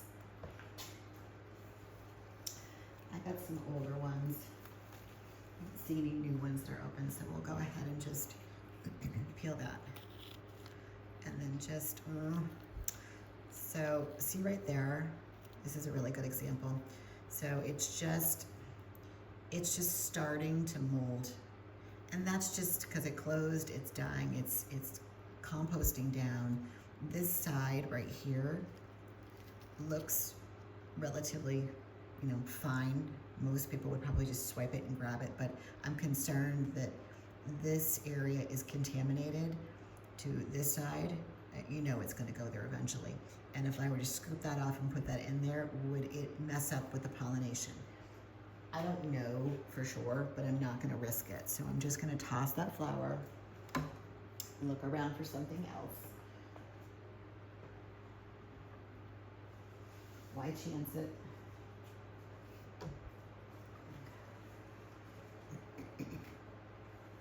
Ooh, we got 2 tiny little summer squash on that new growth. I'll show you that in a sec. Oh, this is lovely. Okay, this is good. So I ripped this one open. And I like to, when they're closed like that, I just kind of like to peel it a little bit because there's still pollen on the bottom and you don't want to waste it. It's like gold. So I always just try to grab that excess.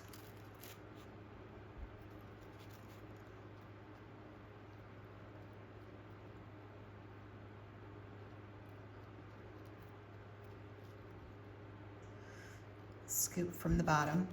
I scoop from the bottom. And just lightly coat it.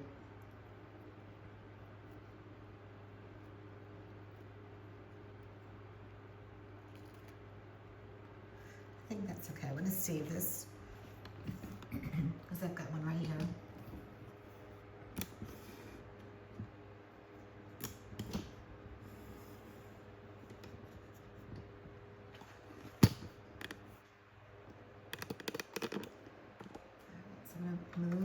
just, well, no, actually, we might need that. So let me,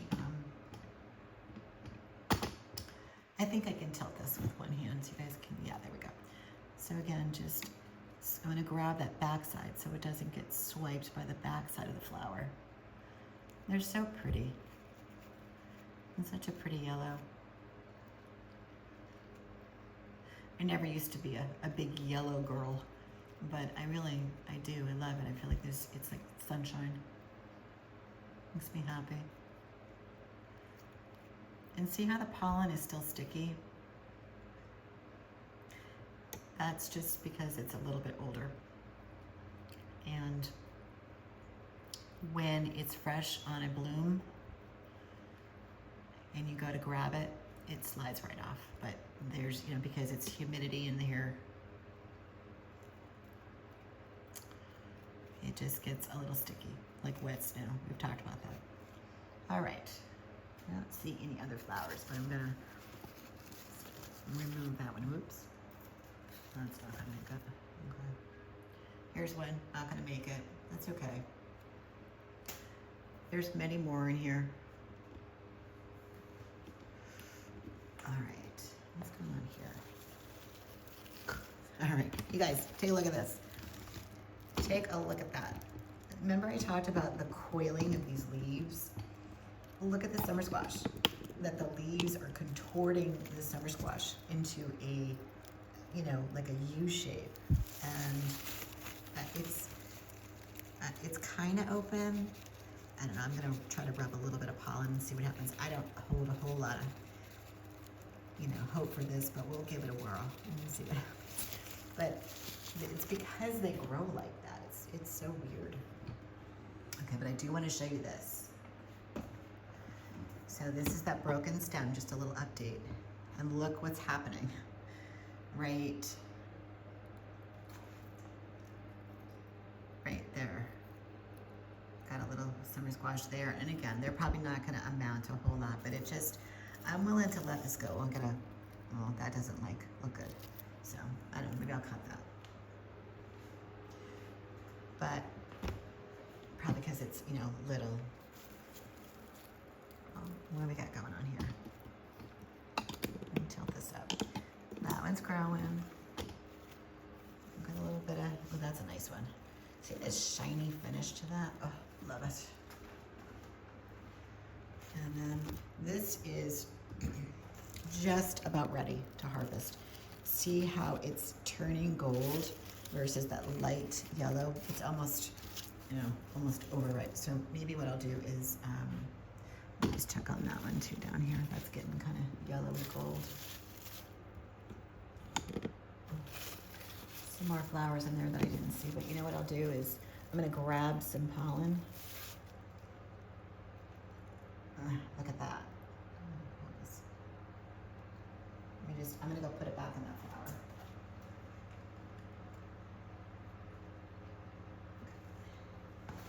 And then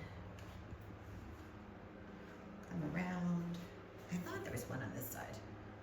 Well, there's two there. Those are still a little, but there's one under here. Can you guys see that? Yes. Right there.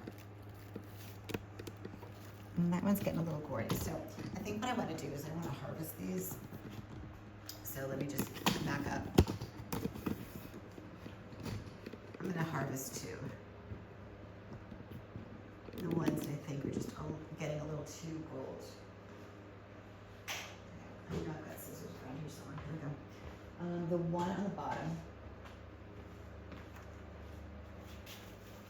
for sure. I don't want to cut that leaf. Okay. So, you know, it's little, but if I get another one, I'll be able to plenty for dinner. Because I've got some zucchinis that are in the fridge. I'm gonna leave those and see. They're still shiny. So I feel like I got a little more growth out of them, but the one that's up here is turning a little gold. So I'm actually gonna twist that one.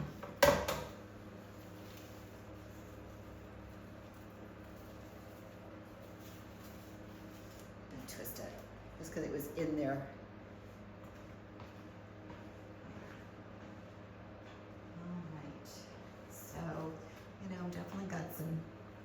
Go summer squash. What do we get going over here?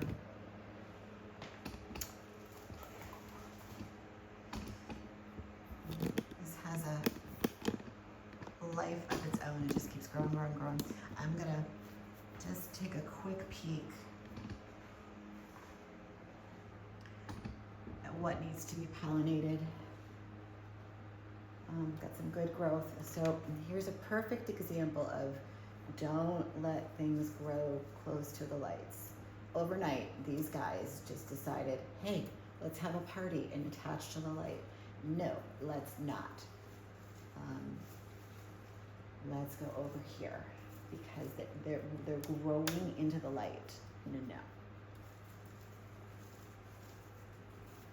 They can attach all they want to something else, but not growing into the light because that's gonna just cancel that right out. All right, so I don't really see a whole lot going on there. There's a few that need to be pollinated, but not a big deal. I want to get in here and just check on our little friend, which is right there. It looks good. I do see like the bottom, how it's becoming a little more swollen. So it's filling out. So I can honestly say that that's probably going to be our first watermelon. And again, I'm going to leave the lights alone because clearly whatever that watermelon right there wants, it's very, very happy between the light, the position of it. The only thing is that it's not attached. So, but I'm letting it do its thing without relocating the end of that stem. And there's a ton of flowers on the top part, but they're just flowers. There's not a whole lot to pollinate. I'm gonna do things. It's just nice to see that there's finally some flowers. Thank goodness. We were struggling on the struggle bus with flowers. We got another one over here. Let's just take a peek.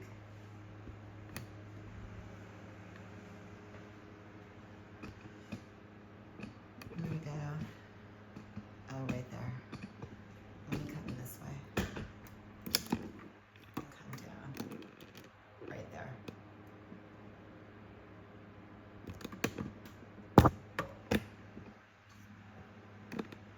So same thing.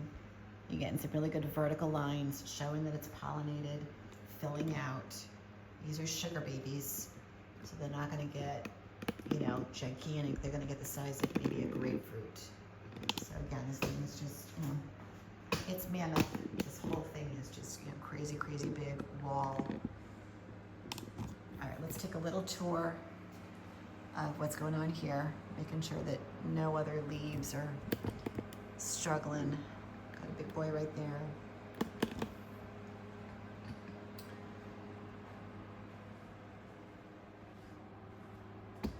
And then we got some nice guys right there.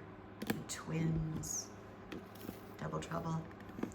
Another set of twins up there. So, and then I move the light for this guy right here. I should cut that leaf. Let's do it.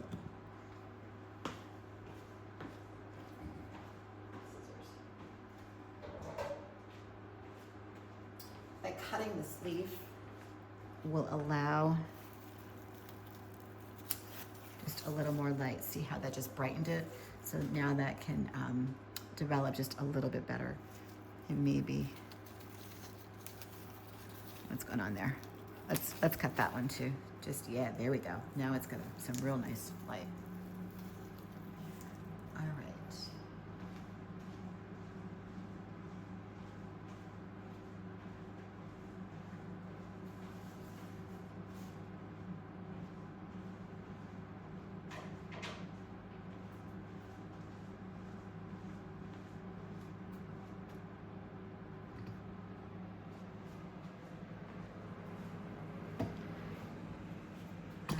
Just so you can see, it's gorge. She's beautiful. So I'm gonna pollinate a little bit here.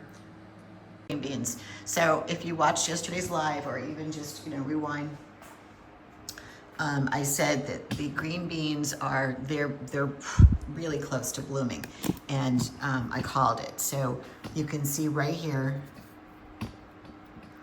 this is the first flower, the first couple blooms there and there, and then there's one kind of back there.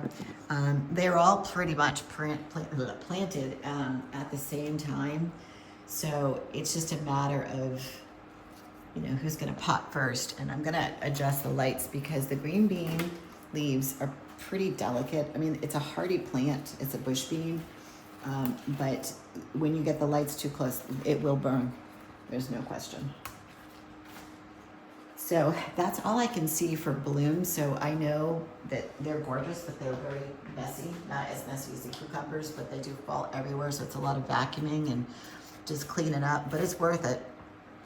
And I'm really, really curious to see what the yield will be. Again, I think I mentioned yesterday that on my last, you know, haul of beans, I did a whole tower of flex, and I had 3 big harvests, maybe like 1 big, 1 medium, and 1 small. That's just being honest. But I'm curious to see what I get here.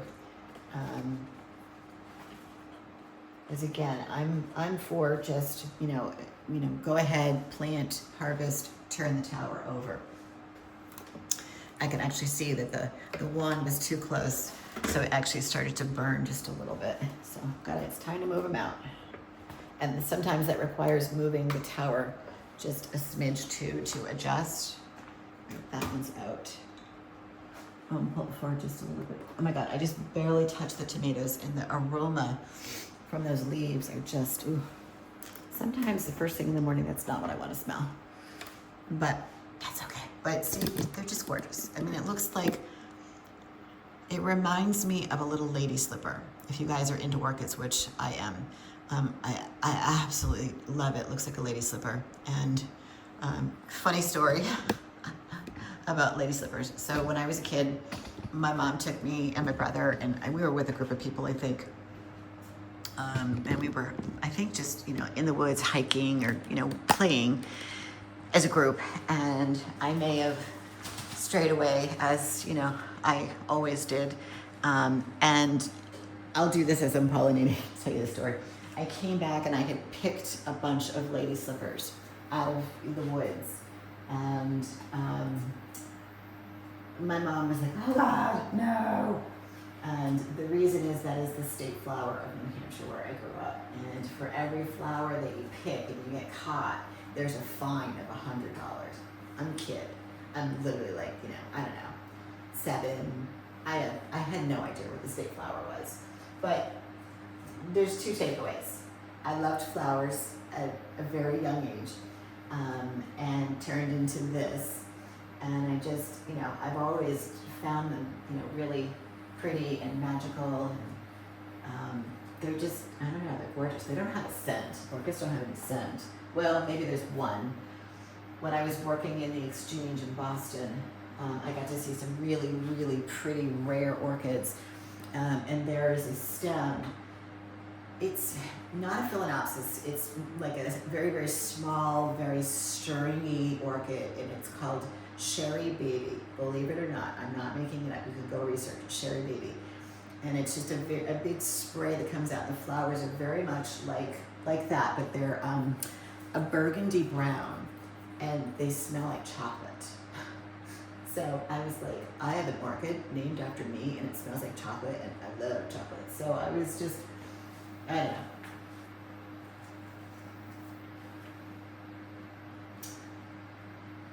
Who doesn't love a good orchid? And the fact that I have all these towers in my house, and it just throws lots and lots of humidity into the house. I got an orchid, I think it was Christmas time, just a little tiny dendrobium, and I literally just threw it out. They stay alive because they love the humidity. So, all right, a little pollination there. And now this is the fun stuff.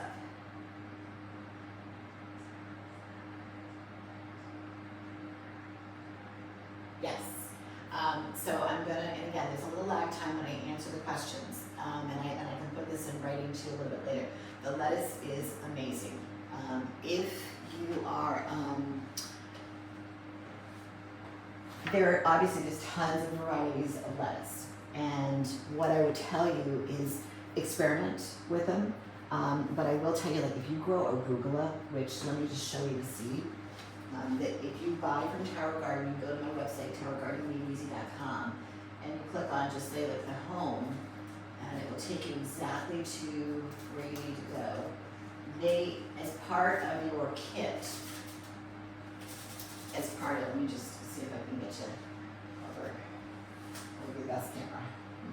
Probably over here. Actually, no, I'll put it under the seed can. There we go. This is the seed that comes in your kit from towergardening.com, and it's free. It's non-GMO seeds, and I grew this. I've grown this several times.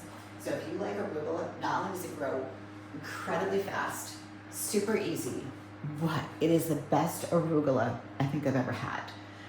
So much so that I think I ate too much of it, and now I'm like taking a break. But the lettuce that you can grow, I will say, not just the lettuce. What's your screen name? Arzamera 6360.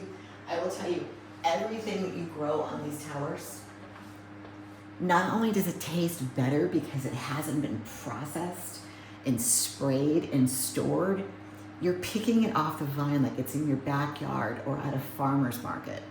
It's so fresh.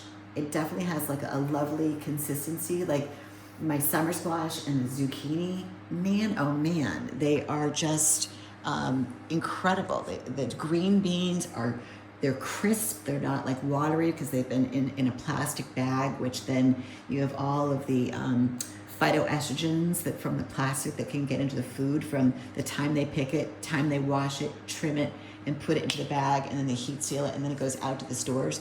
They blow gas in there to keep it alive longer. Think about cucumbers that you buy in the store. It's coated with a wax. Same thing with apples. So if you put hot water over it, it's going to turn white. So the whole reason that you want to get a tower, whether you buy it through Tower Garden or you buy it, find one that's used, the taste is incredible. And I just feel like you get better nutrition, like, your vitamins and minerals from this. Like, for instance, the cucumbers. You grow cucumbers, like the mini size, the little Space 80. If you go back and watch any of my clips on cucumbers, they grow up pretty fast, and there's tons of seeds. I do scrape those out because I can't digest them very well. So, but the meat of the cucumber is so watery. As you're peeling it, it flows with a lot of, natural water. So I can't tell you how wonderful this is, and why I'm doing what I'm doing. So, definitely, if you want to reach out to me privately, I'm happy to give you some more information, or just keep tuning into my lives. But if you go to the website, Tower Gardening Made Easy, I will tell you that your lettuce is a phase 1, so are your herbs. Please don't grow mint. Do that in a container somewhere where it's private so it doesn't invade your tower. It really is super, super easy. And then you can move on to the phase 2, which is cucumbers, tomatoes, peppers. Get a little crazy once you've mastered those, and then do zucchini and summer squash. But continue to follow me, whether you're here or on Facebook, not sure where you're from, and just watch this grow. I mean, I'm growing watermelon right here. If you go back into the playlist, you'll see when I cut one open. It's pretty magical to do this, and you can put the towers outside without lights. So if there's ever a chance to convince someone to buy a tower and just try it, you're not going to be disappointed. I promise you. And if you have questions and you run into stumbling blocks, here as a community, we're here to help you. All right, so I lost my train of thought, but I'm so excited that we could do comments here. All right, I hope that answered your question. All right, let's get over to the next side. Last camera. You guys are gonna love this. Now I can operate this from, let's see, like that. Isn't that cool, guys? I'm able to do this from downstairs. Yes. All right. Let's see how far you guys can see. You can see my legs are running to this. Okay. But I can do the close-up. So every day we get to see the tomatoes fill in just a little bit more. So if you go back and you compare every day, they just keep growing and growing and growing. Right here is new growth. I think I pointed that out yesterday. Right there, this is all new growth. I should put a time-lapse camera on this. I really should. How fast it grows. This guy, maybe Friday, why don't we take and prune that back? I don't think I'm gonna have time today, but definitely on Friday. All right, so I'm gonna just take a quick peek at the broccoli. This is getting bigger, some new little leaves there. And I can see right inside, we got some shoots. This is, it's not the big variety of broccoli. I think it's broccolini. All right, so this is the big boy. This is the zucchini you guys all know and love. And I want to check on the pollinated flower on the bottom. And I want to check on, there's a flower that I started storing. I cheated. I came down here without you. I'm going to go back and see if there's a better view on this screen. So just bear with me for 1 second. No, I think it's a little better. I'll pick that one.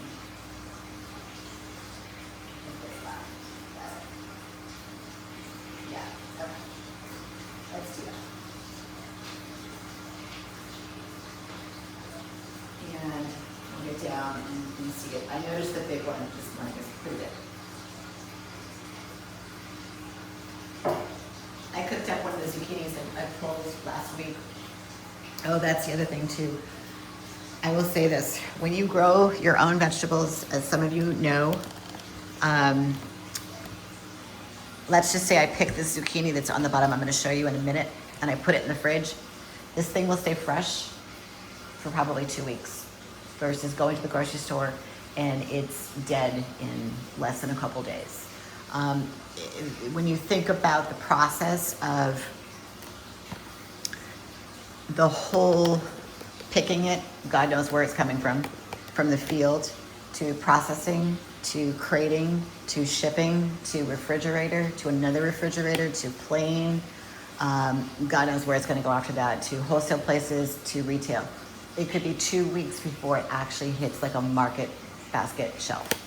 And so I was really amazed because I wanted to see how far I could push it. All right, I'm going to put this on the bottom just to keep it, really, really fresh. And I got zucchini in there that have been there for almost 2 weeks because they're just growing like, leaps and bounds. All right, so here's the one that we pollinated. Probably, it's Wednesday. I would say maybe Friday or Saturday, and it's pretty big. If I had to give it a measurement, I'm gonna say that's a good 8-9 inches. That was the one that I think we pollinated that one yesterday. We got the bloom right there, so that's going. And then let's just do a little bit of a close-up if I pan up.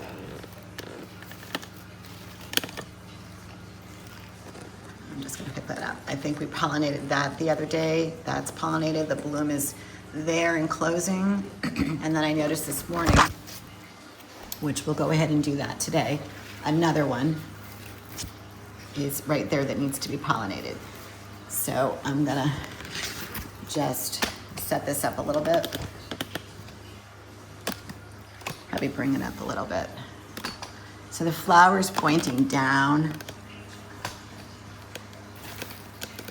So it's gonna be a little difficult to get in there and show you, but I know if you've watched other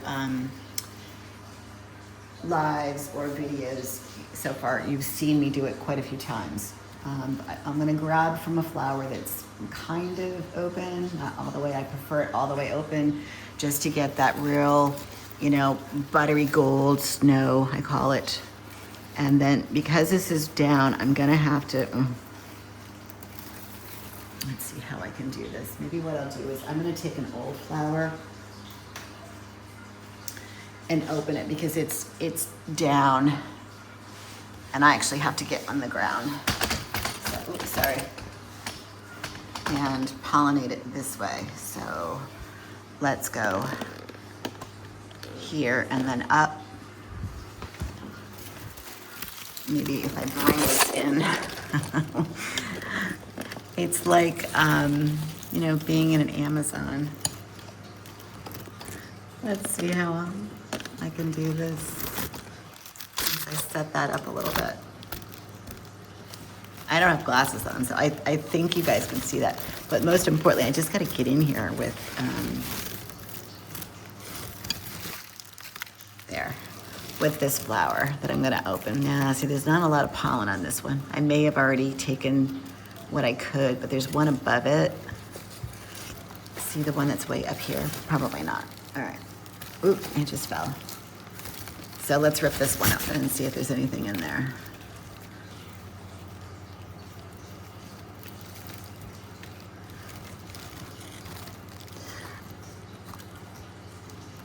And move those little tentacles. All right, I really need that flower up there. I'm just gonna angle her down while I'm on the ground. Okay. There we go. I'm just gonna try to hold. You guys dizzy yet? You will be when I load this in.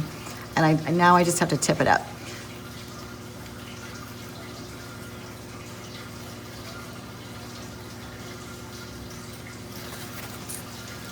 I guess they would refer to this as the money shot.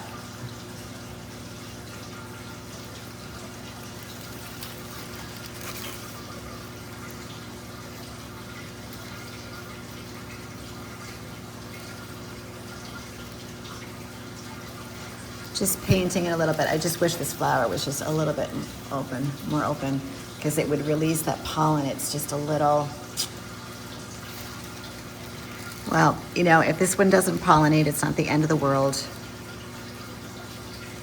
There's a bunch on here that are, so if it keeps throwing me these, then I know that the tower's in good standing.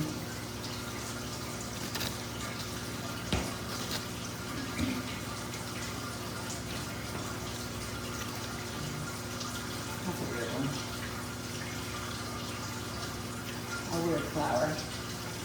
I'll give it one more just little blindly, just try to get in there. All right, enough with that one, I guess. All right, let me get you guys back up. I want to go check out the zucchinis on the back that we planted. We actually transplanted them from one tower to the next, so I want to see what's going on here. Oh, that looks good. So I can see right in here that we've got some buds. These are either new leaves. Yeah, probably new leaves. And then the one next door.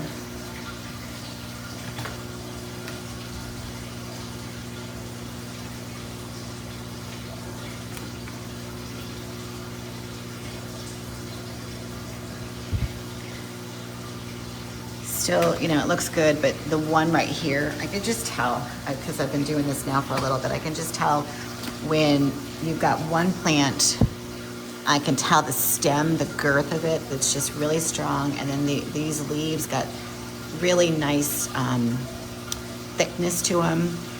What plant is going to be a good plant and one that might be a little leggy. But regardless, it all looks really, really good today, and I'm super happy with the progress, and even just kind of cleaning it out. This past weekend, I'm sorry I didn't do that with you guys, but I was on the floor and trimming back all those leaves. All right, so let's go over to the new zucchini. And this is where we're gonna be putting those seedlings. So I'm thinking, you know, there's, what do we say, there's 4 or 5 that are viable. There's a couple on the back. And then I might put one over here. And, oh, I didn't notice that there's more pots that are missing in the back. Okay, put those in there. And one on the front too. Oh, maybe I'll go get those. Hold on.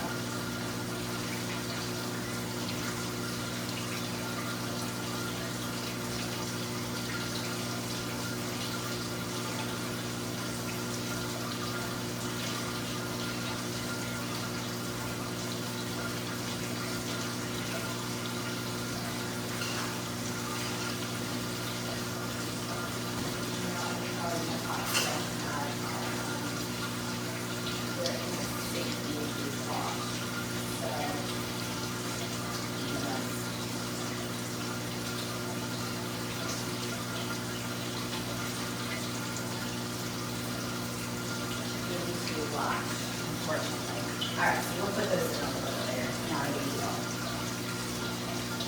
But they all look really, really good. If you look right here, you can actually, here's a good indicator. Like, see how it's all growing and it's really, really tight. That's just amazing. And that's just one that's, you know, kind of rogue. And if it grows down, I'll probably trim it. But when they're really tight to the net pot as they grow, like this guy down here, just see how it's all just super, super close. I don't necessarily want that with the summer squash just because they coil, but this is all just like high and tight. And I love it because it will continue to grow and it will give the stem that's inside an opportunity to just thicken up just a little bit, because once it starts to produce fruit, you need that that stem to just, you know, get a little thick.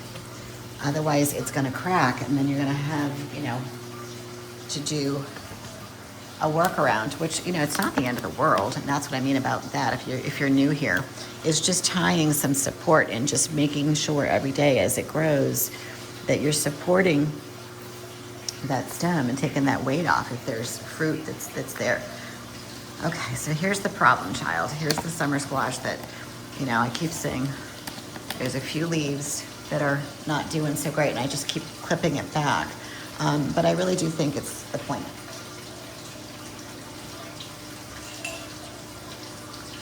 So let me just see if there's a better screen.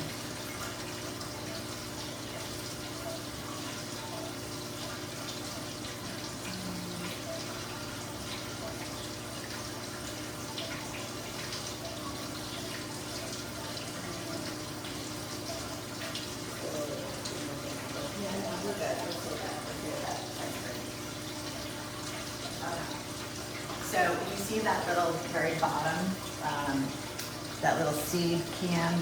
That is where I can take the seed can down and walk around and give you a live shot that's close up. But I don't have enough wire. The individual's coming back to do that. So he's really great, but just super, super busy. Okay, so I'm just gonna get in here. I'm gonna trim a little bit because I see a few more leaves that are kind of icky. I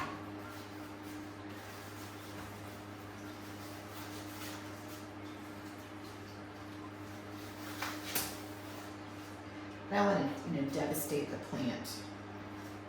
But there's one. And I just don't think it's gonna make it. I just think that there's just doesn't like it. So we're gonna take him out and we're gonna move one of the other ones around to kind of fill that spot. And this guy. I gave it some thought last night and just said, you know, I'm gonna keep fighting with this thing and it's not worth it. It's, you know, but it's got a good stem. I will give it that. It's got a nice, you know, no root rot. We actually looked at it the other day, and it's got a nice supportive stem, but I don't know, it's not doing what it needs to do. So we're gonna go ahead and just say goodbye. And we will reuse that in just a second. So now what I'm gonna do is I'm gonna reevaluate what's in the tower, and as things start to grow, that is like a prime real estate spot. And I wanna see if I could move somebody that would be, they would do better there. Kind of thinning out the crowd, if you will. Like there's one on top here. And this is another one that I just don't think it's gonna make it. So, you know, I probably won't put anybody here. So I'm gonna get rid of this one too. And I wanna just gently, remember, when you take something out of the tower, just be very gentle, pull the roots without trying to break them. And again, there's no root rot. It's not doing what it needs to do. I started out with 10, and you know, you're going to only keep the ones that are really, really doing well. And let those, that's the secret, let them get really big. And that's where you're gonna get that grocery size fruit. You know, if I keep this really, really crowded, then it's not, you know, they don't have the opportunity to grow. Like here's one that looks like it's doing well. It's not really giving me a hard time. Let's see if I can, and it actually has a little piece of fruit right there.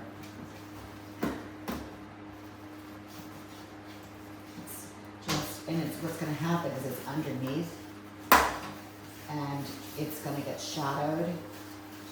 I'm going to keep it inside the trellis. You know, that all looks really, really good. So I think what I'll do is I'll put this one here. It's so funny. Look at the root system. It's like growing flat. All right, so I'm going to go ahead and just stuff that root right there. Give it an opportunity to spread out. And it's got one leaf that I don't like.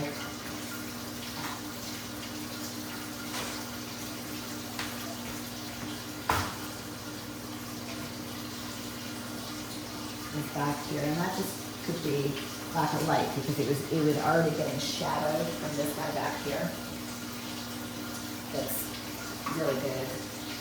And what I should do, if I can, is move it down. We're going to be doing some, we're going to spend a minute here because I just thought about this and it's not the tower. We went over that yesterday. It's just, it's about letting them grow as big as they can to produce. And if I move this one down, they can be here and this one can grow up. But the question is, can I do it? Because it's pretty good. I just want to, and there's one on the other side, so there's 3 right here. That's too much. So I'm going to give it a whirl. I'm going to chance it. I just have to get this stick inside and then drive it down and back. And then once I've got the net pot kind of out and wiggly, I'm going to just tip it forward. There we go. Hear that little click. Now, what you're going to fight against is I've got leaves, I've got big leaves, and I don't want the root system to get compromised. So I'm going to do this blindly, cutting gently on the roots. Wow, there's a lot of roots here. A lot of roots, wow. And I'm probably going to break a couple. So now I can't take it out of the trellis. I just have to feed it gently down, and a lot of times we're kind of doing this blindly, and I need to whip these roots. I'm really hoping you guys can see this because,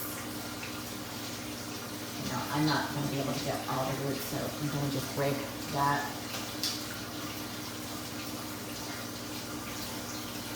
Yeah, wow. And I can't see, and I kind of can, but the root, it's like spaghetti that needs to be cut. I don't want to pinch. There we go. All right, so now what I want to do, I really hope you guys can see this. Awesome, that's actually a really good shot. Okay, so now I just want to fan out. What do we got? So I got this guy on the top, which is fine. And I got this guy over here. I wonder if I spin a little bit so you guys can see what I'm talking about.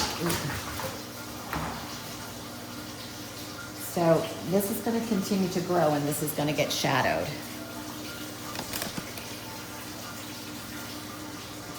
So this is where you make those decisions. Maybe this one, this is going to continue to grow out. So usually the bottom ones, I mean, there is one over there that does pretty well. I could move this down here and just really let it air out. There's a leaf over there that I don't like though.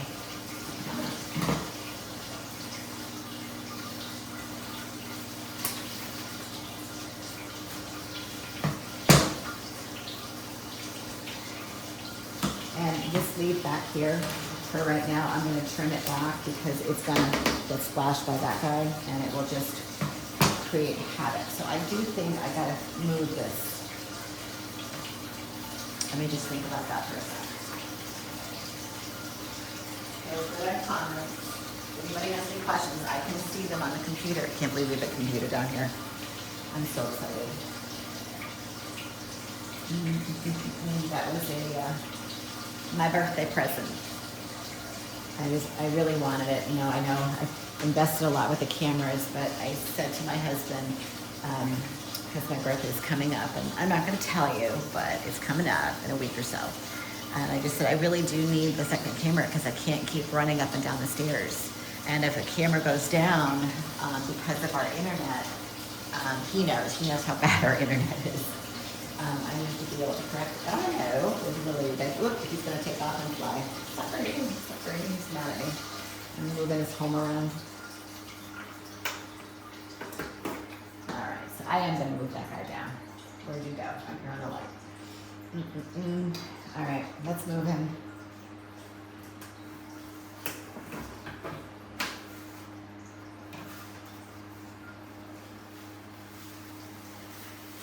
I feel like it's like a college dorm. You're switching.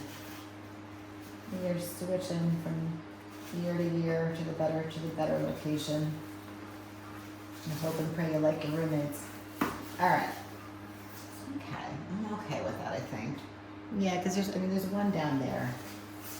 Let's see how that goes. I can always move it again. There's a really pretty one back here. Let me think for a minute. The side looks just a little congested.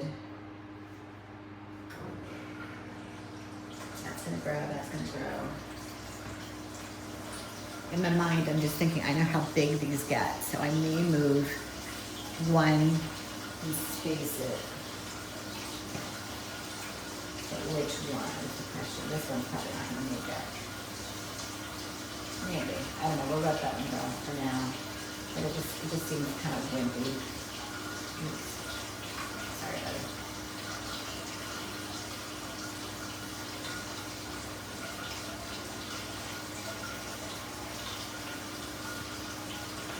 I got that real big one.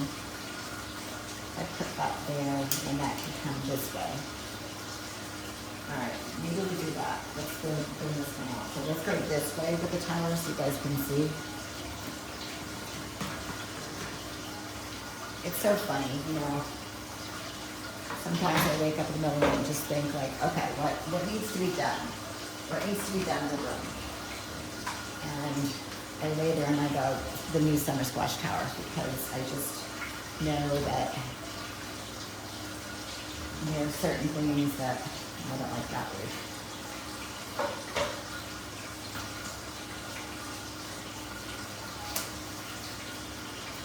That need to happen.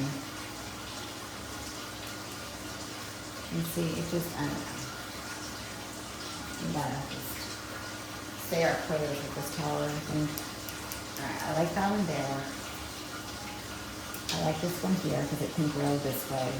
And it's next to, and I can control that. I just feel like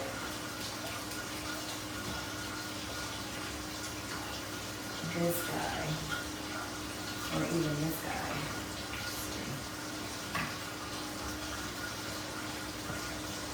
I just want to give it ample room and light to grow.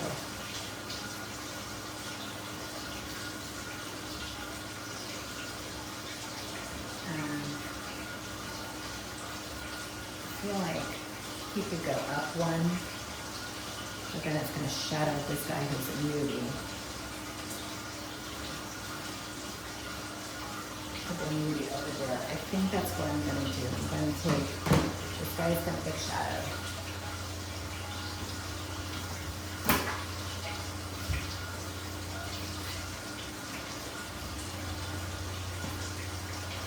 So if I put him over here, he'll have an opportunity to maybe do what he needs to do.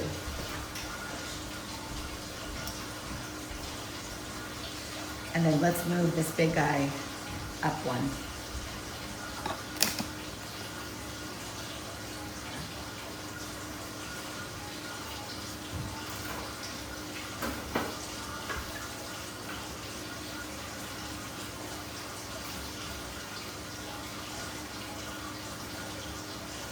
think I'm gonna go over.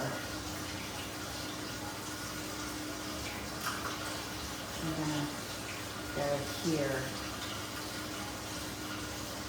with them. Tucking in all the roots. Sorry, you probably can't see that. Trying not to squash them, get as many as you can. I'm gonna try not to disrupt the flow, if you will, of the transplanting. And in essence, that's what you're doing. So, okay, I feel like this guy's got a little more room to maybe do something. If not, he's gone. I'm gonna put that box back in here.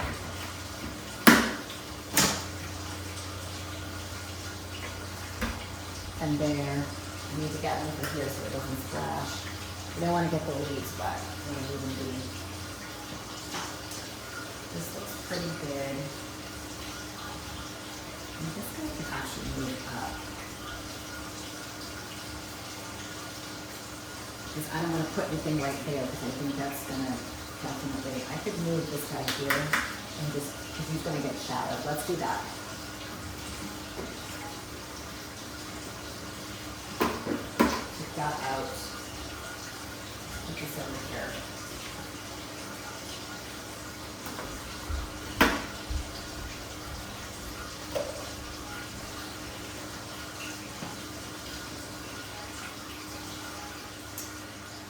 Bring this guy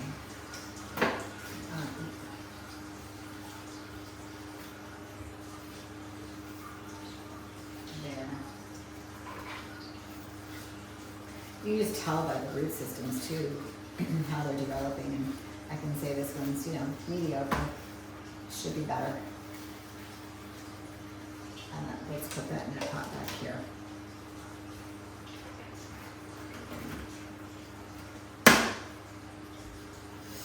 All right, prime real estate. So I kind of want to, these leaves they're not very forgiving. So when you move them around, they tend to I can kind of fold it a little bit. You don't want them to layer because they will get a little bit of like moisture, and then the humidity will build up. I feel like there needs to be something there, but I think I'm going to leave that alone for right now and see what happens.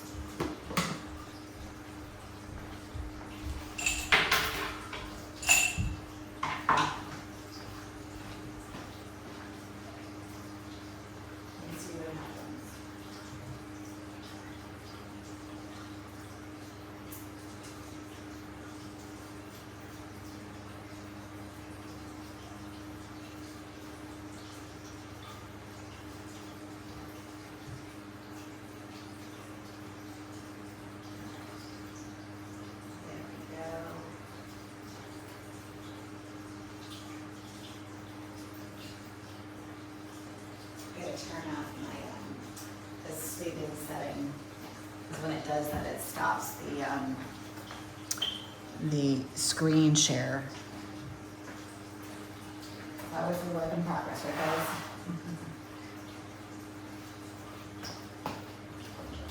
But I'm just happy to have my early birthday present.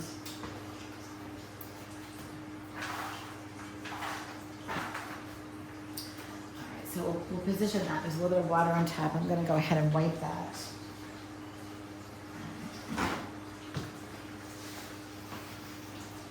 Keeping this nice and clean. So no algae builds up.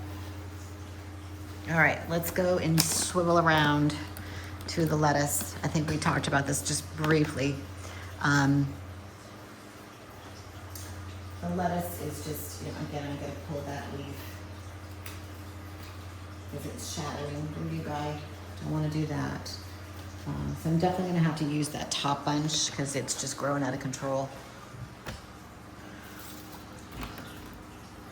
These are a little bit old, so when I harvest, I'm going to obviously take the crown. Not too old, but you want to eat what you can. So not much going on here other than just we've got to think about using it up or feeding the horses and putting some new stuff in there. All right, let's move on. Let's see what's going on over here. Let's check on our summer squash.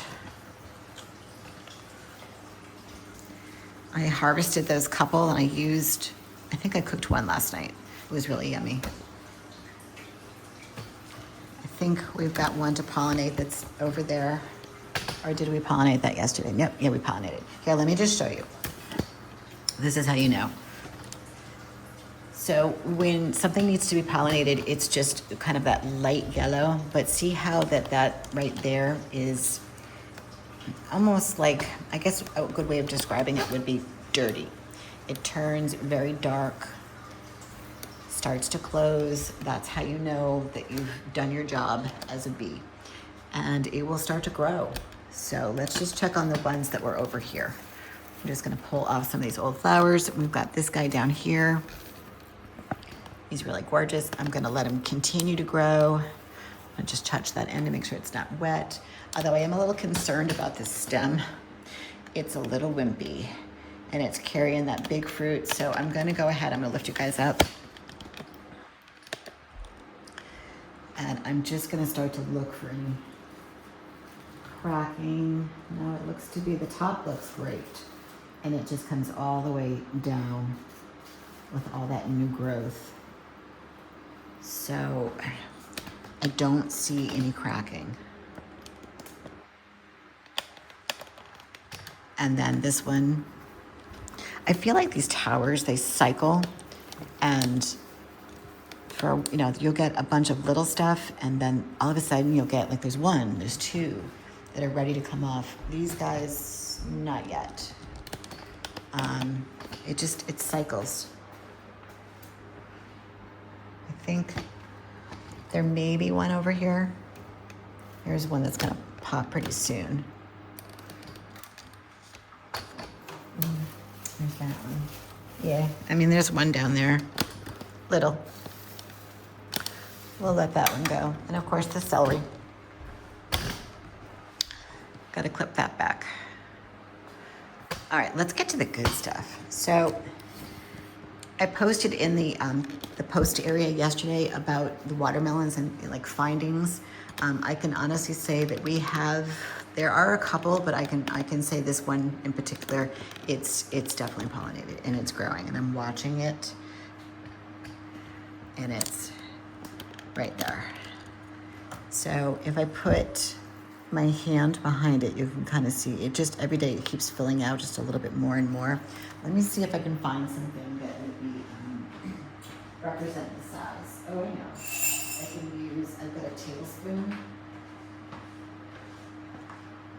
So this is just a 1 tablespoon. So if we did that, then that would give you an idea of how big it is. And as we go through time, you'll be able to see as it gets bigger and bigger. And remember, this is on a, somebody remind me of a tablespoon, please. I'll probably forget.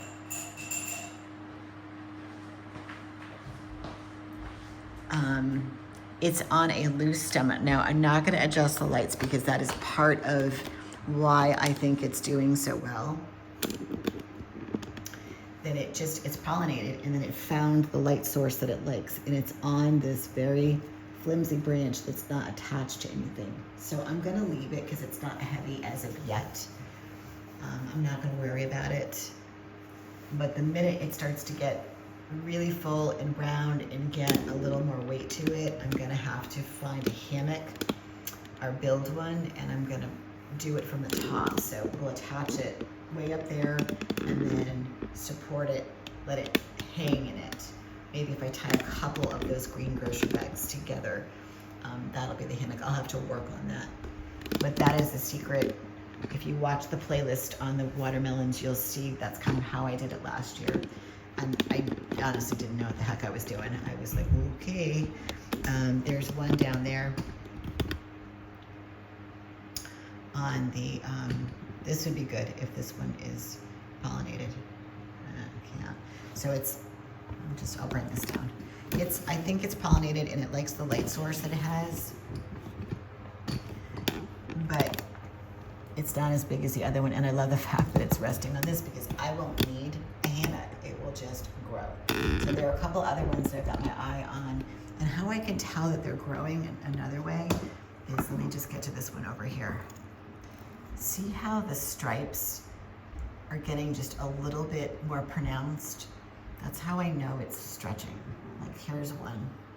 Oh, the light in my eyes. Right there. That's a maybe. I think it's pollinated, but you know, is it viable? Is the question. Don't know yet, but we know that front one is. And then of course we've got our zucchini, excuse me, our cucumbers. I'm gonna go ahead and clean up some of this. It's kind of a, did you see the flicker? That's what I mean about our electricity and our internet. It's nuts. So let me switch the screen. I think the other camera is a better view.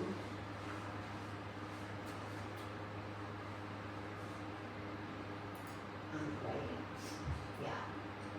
And I can move this out of the way. So you can see the whole thing. Okay, good. All right. So let's just do some cleaning and some pollinating. We didn't do a whole lot yesterday, but I definitely want to do that today.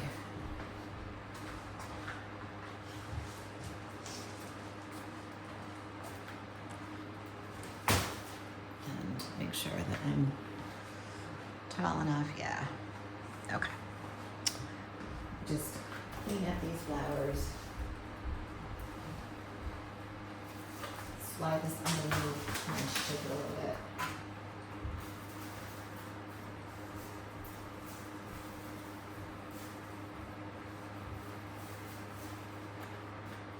And the close-up, as you guys know, I say it every day, I'll load it in a little bit so you can see it.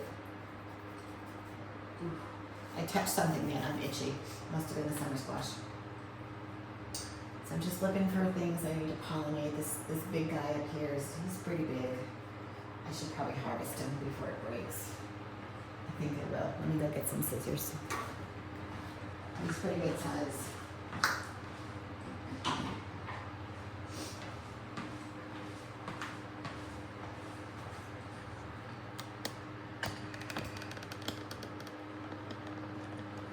All right, so if you watch, I'll show you.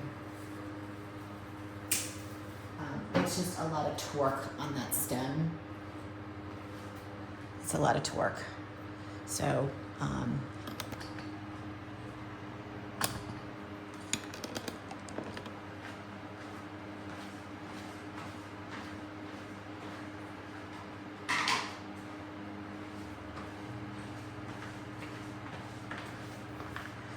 this guy looks, and you can just kind of tell by the stem gets taxed and the leaves start to droop a little bit. So I'm going to leave this up there until it just fills out a little bit more.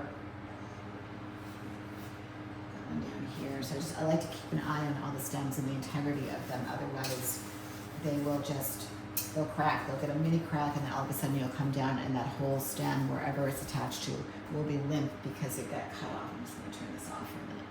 It'll get cut off from its supply of water and nutrients. All right. Let's do a quick tour to see, and then I'll turn this one off because otherwise anything over an hour, it's hard to download. So we got, a bunch there, still growing.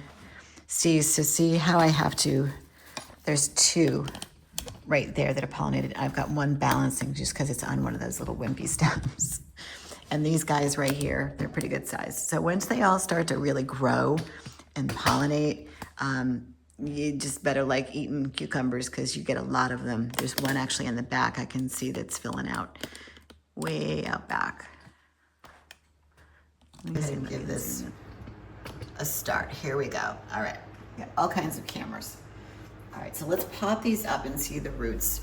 Obviously, this one being the tallest and see how it's super, super leggy. I think what I might do too, while we're like super, super close so you guys can see, is the Tower Garden rock wall is really lovely. It really is. I love working with it.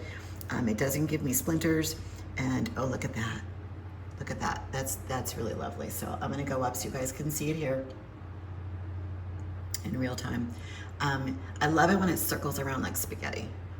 So I'm just gonna put that one over here for now because I know that's gonna go on the tower. Look at, we know what this is gonna grow, right?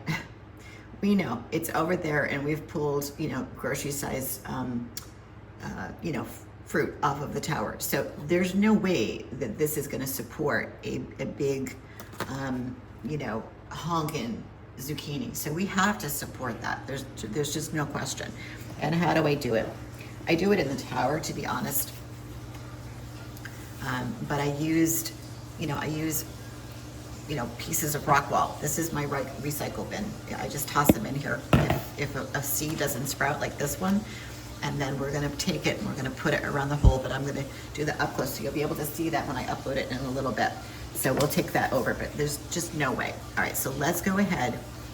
Well, before we go any further, this is what I'm talking about. So this little guy did nothing. This is just a bad seed. Okay, even though I cut the end and stuck it down, there's nothing. So it's gonna happen, but we planted 6 and we got 5, and honestly, that's plenty, more than enough. So I'm gonna go ahead, I'll discard that in a minute. But sometimes I look at the rock wall, I'll smell it, make sure there's no funkiness, and sometimes I'll stick another seed in there and just, you know, put a little more vermiculite and then just go.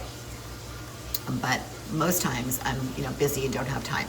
So I'll just stick it in my recycle bin. Okay, don't throw it out. Because if you watch that review that I did on the rock wall, between the Tower Garden and then the other company, I forgot the name of it, it's about 25 cents per cube. So you're literally tossing a quarter out the door. Now, I know it doesn't seem like a whole lot of money, but it does add up when, like, say you planted this whole thing out. Okay, that's a lot. And say 5 of them didn't come up. That's, you know, that's a lot. So just keep that in mind, that you can dry it out, you can recycle it and reuse it, especially if it's in good condition.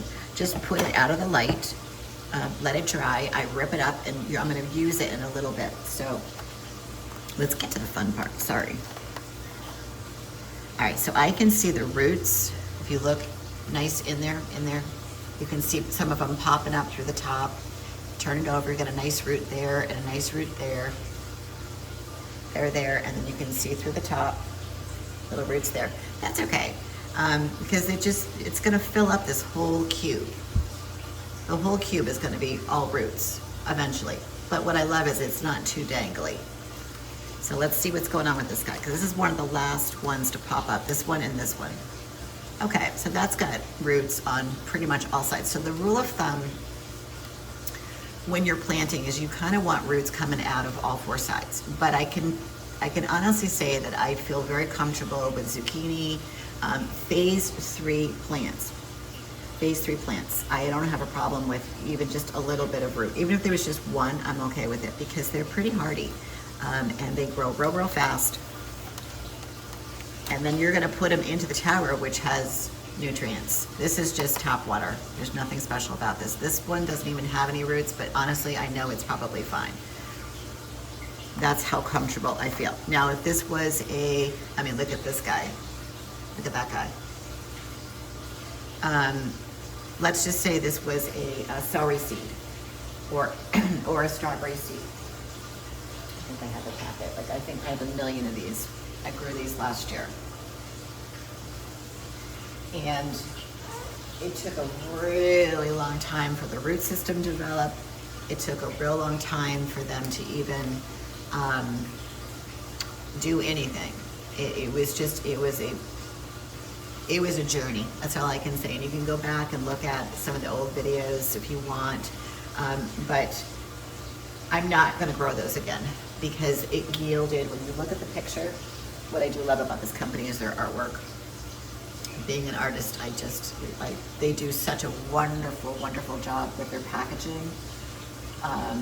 So when you look at the fruit though, look at the fruit, how small that is. They're spot on. That's how small the strawberries are. It's like having a strawberry bush, you know, in your tower, which they were lovely, but they were the size of raspberries. So it was painstakingly long. I don't think I'll do it again. If I were to do it, I actually saw them. I was at a garden center yesterday, Mahoney's, up in Mass, and they had, you know, some in soil, and I was really tempted, but outside here in Newport is still cold. So I'm jumping the gun. If I do it, they're not gonna survive. It's still just a little too cold. So I'm gonna leave these guys for here for now. We're not ready just yet. I wanna go through the towers and do our chores before we go and do our projects. So I'm gonna go to, let's see what would be the best camera. Probably for chores. Let's do this one. I love this. I love having the computer down here. You guys can see me right here. And I can just see like where I'm gonna go and what the best view is. I'm so excited. This is just like the icing on the cake to really guys give you that experience, give you that knowledge. I did see something today. I'm gonna share this with you. That there was a post. Let me talk about it as we go, because otherwise this is gonna be too long. All right, let's go. I'm gonna just hop on over here. I wanna show you guys. This is the only tower really. Let me just see. Can you see? I'm just gonna take a peek. And the green main tower is really hard to see. But I can do it. Oh no, that's the other one. All right, well, I can do the close-up. You'll see it in the live later. All right, so here are the flowers. And as you can see, they're, it's just like that one spot in the room. You can see right here, we got some really nice blooms. Here, and we know that these are all gonna turn into beans. And then when we did the live Wednesday, there was just 2.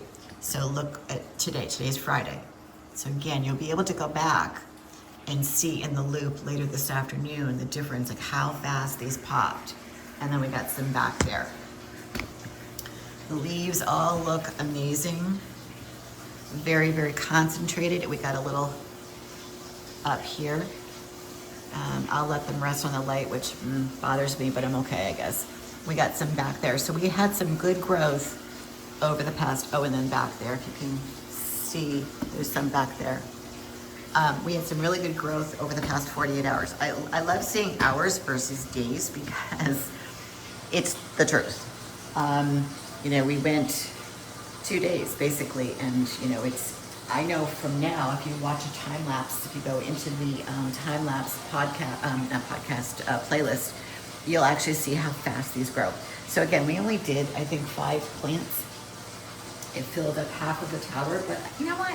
I'm kind of liking it because when I harvest this, hopefully in the next week, to start, it will be a little bit easier because I found when I had to harvest down here, I was lifting everything up and I would miss so many, and then they would get, the bees would get very hard. They would get hard and just too big and too seedy. So it wasn't very good. All right, so I just want to quickly pollinate these guys. We're going to come back to this tower as one of our projects. I want to just make sure that I'm hitting all of the clusters. There's tons of clusters. I'll go close up in just a sec here.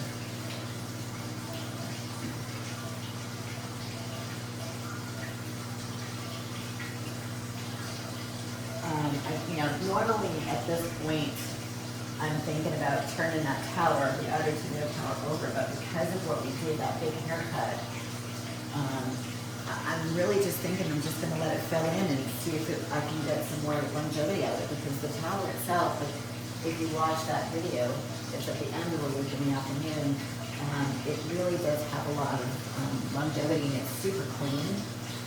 So that just tells me I could probably keep it going, but this guy down here is just, it's starting to get a little, not dirty, dirty is the wrong word,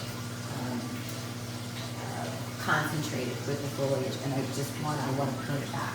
All right, so I think I've hit these flowers many times over the past week, so I really do think that it's good. So let's swivel around to this side so we can get a close-up. But you know what, let me just show you. You can just see all of the flowers.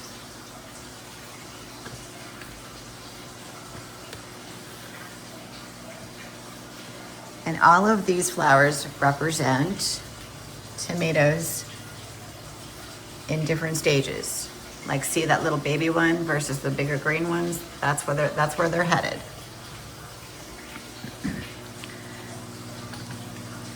So I love the fact that one of my videos right now, if you go into YouTube, you know, never have to buy tomatoes again. It's really the truth. You can devote 2 sections, 2 small towers, you know, whatever you got going on. All right, so this is the one that we gave the haircut, and that was, now it's been 2 weeks.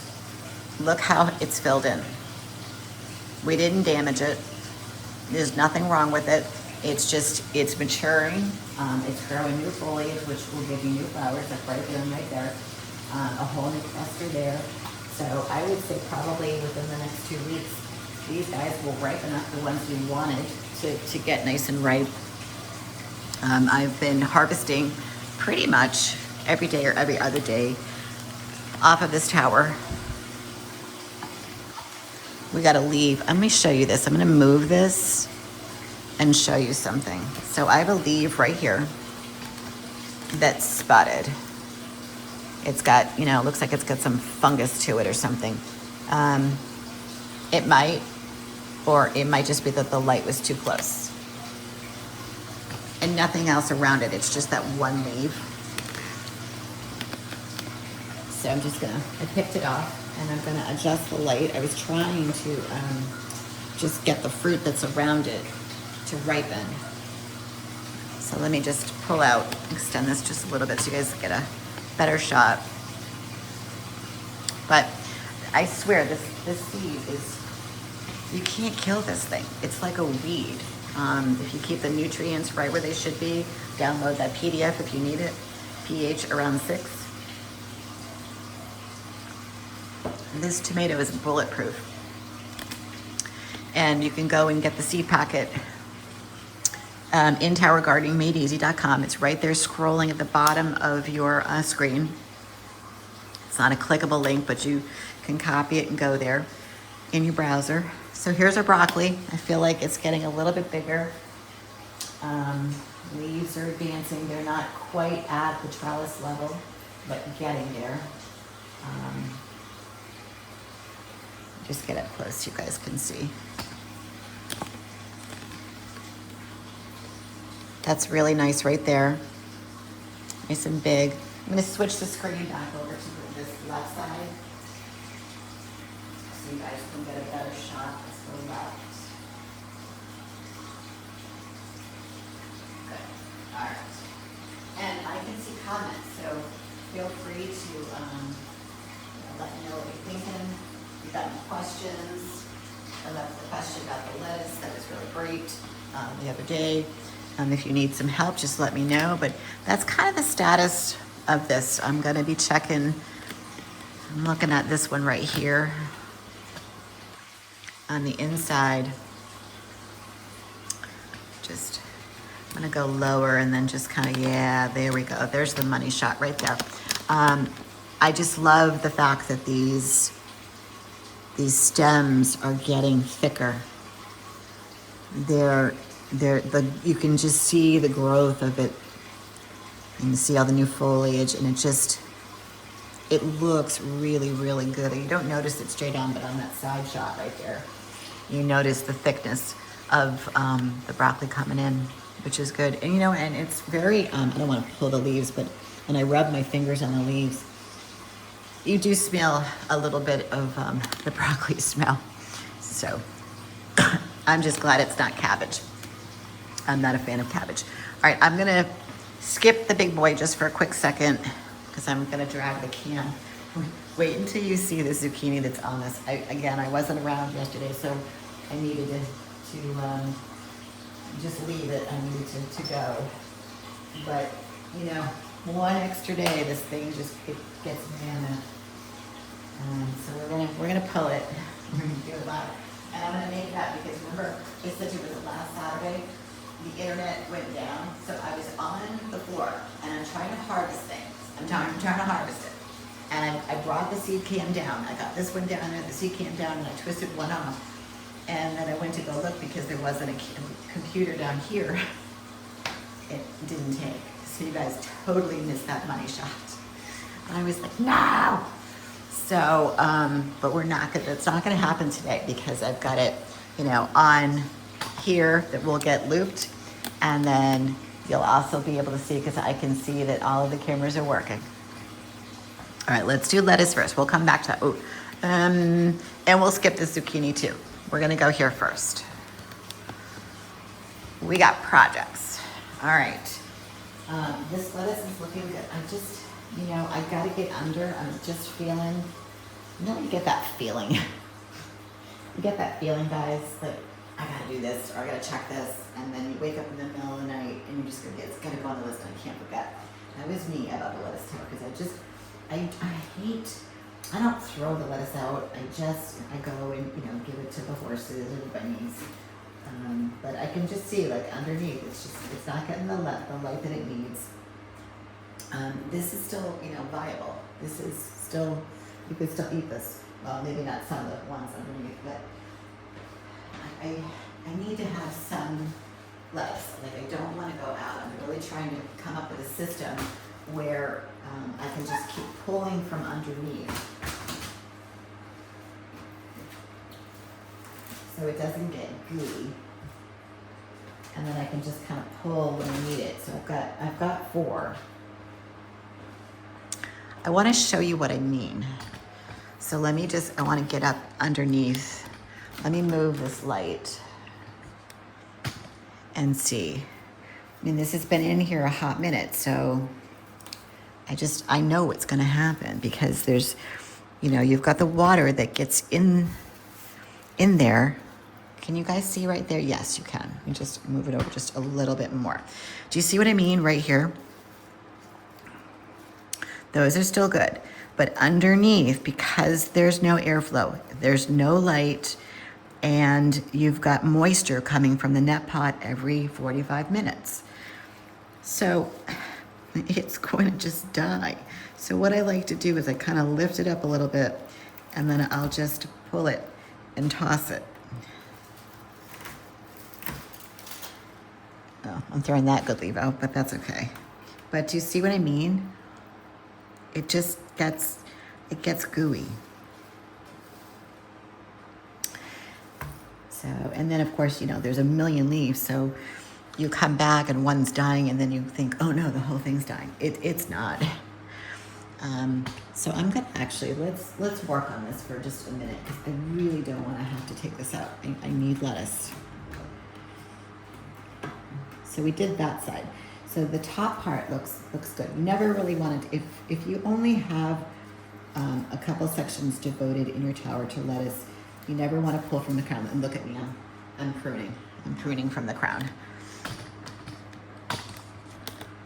And because that's where it grows. It's kind of like celery, but sometimes I just got to get in here and there is, a little bit of, see, there's stuff in here too that I just got to get at. And it's time. You just, I don't know, like I gotta get better at, planting just a couple and then letting them mature and then planting more, which is what I thought I did. I did half. I did 8 or 10. And then you just gotta wait for those 8 or 10. But the problem is you start them at the same time. So they all develop at the same time. And then your life is, gets a little busy and then you don't want to have salad every day. I get it. I don't want salad every day either. Sometimes I just want to eat, maybe some cut up vegetables like the, cucumbers with just tomatoes, or I want to have my zucchini and summer squash.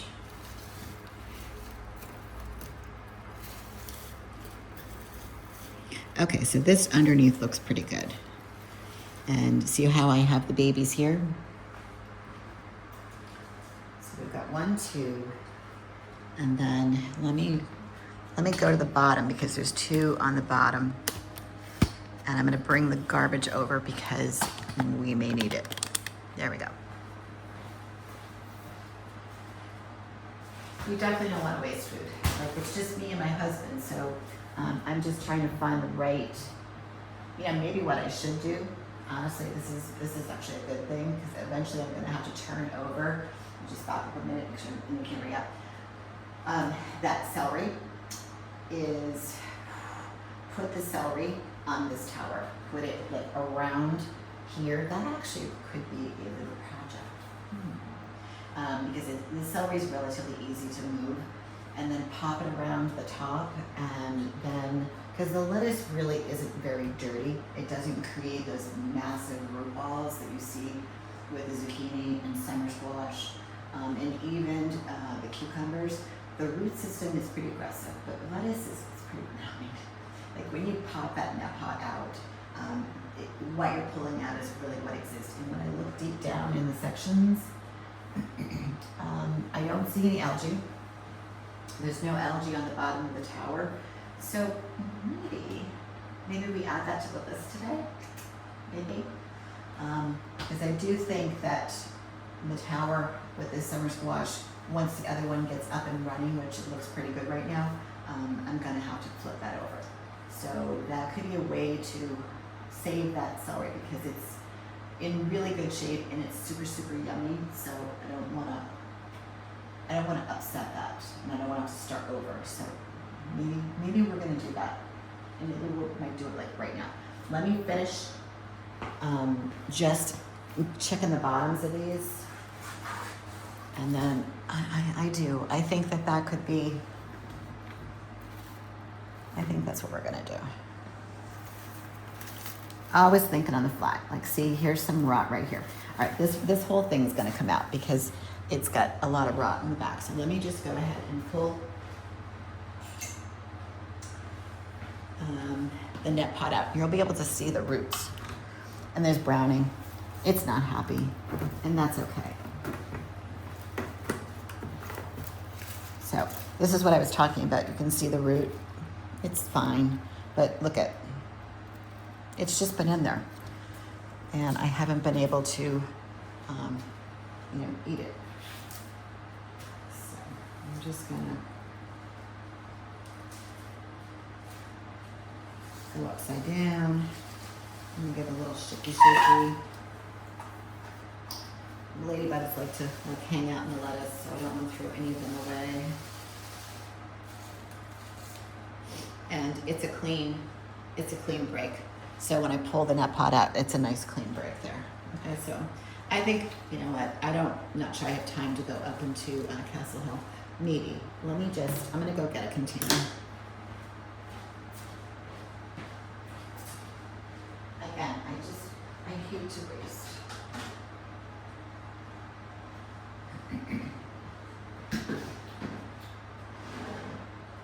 And I'm even gonna leave the net pot on, the root ball on. I usually rip it off, but there is some nutrition to that root, I'm sure, for the wildlife. So, yeah, I'm just gonna put that over there, and I'll make my way over there later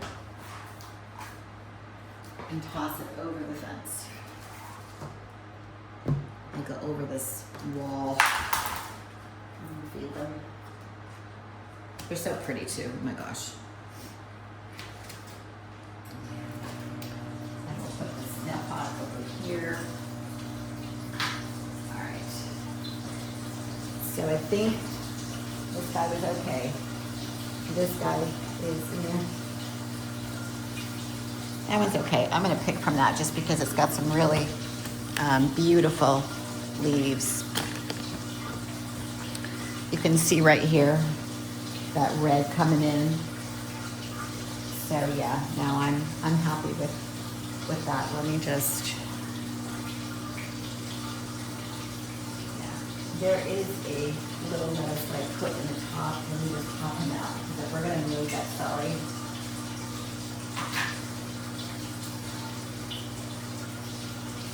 I'm gonna need to take him out, and he's still young enough that there's not much of a root system. So this has been in here maybe a week. So we'll move this guy down in the back. That frees up that whole, you know, so we've got some prime real estate all the way around for the celery that we're gonna move. That should be fun. And then I've got some lettuce over there.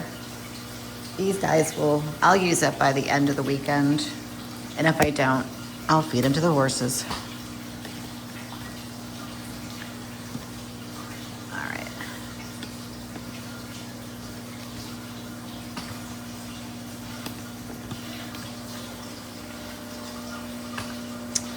Okay. So I'm pretty happy with what's going on here for right now.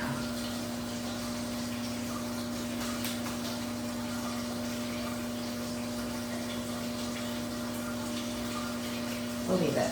I want to pick at it, but we don't, we'll leave it.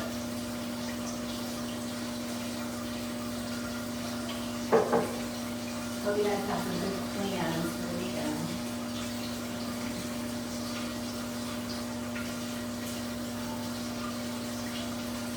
All right.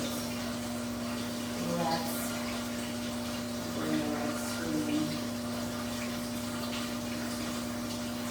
to move the celery in preparation of potentially taking down the tower. Yeah.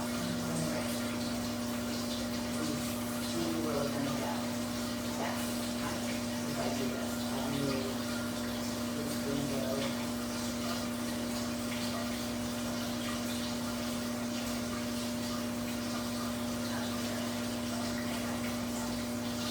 Okay, so that's the top of the celery, and we're going to move it to the top of the lettuce.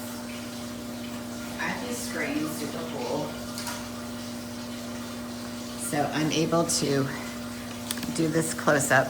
So let's just take a little bit of a tour of what we're going to be moving, which is this guy right here. There's one, there's two, and I think it's just three.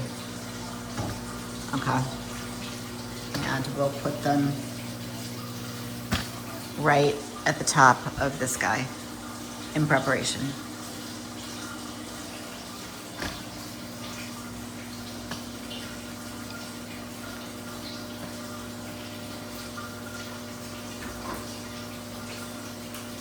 So let's take these and pop out.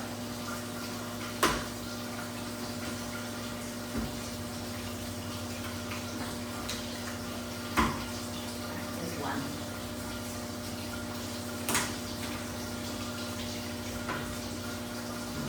Oh my God, top down here today.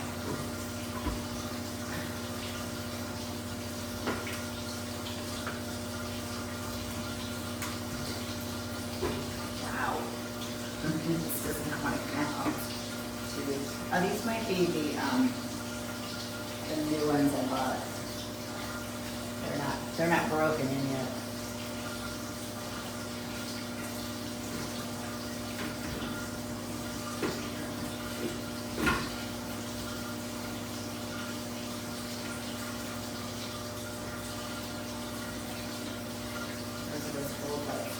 All right, guys. Wish me luck. Let me bring this a little bit closer so you can hear me. You're gonna see me struggle. I'll be on the struggle bus. I'm gonna get this nice and tall. As tall as I can. It's a lot of brute force, so I'm gonna probably have to move the lights out of the way so that I don't squish the celery as it comes up. I might lose a little bit, but that's okay. But you know what? All right. Oh my goodness. I can hear it crunching back there. Oh my God. They are in there. They do not want to come out. Wow.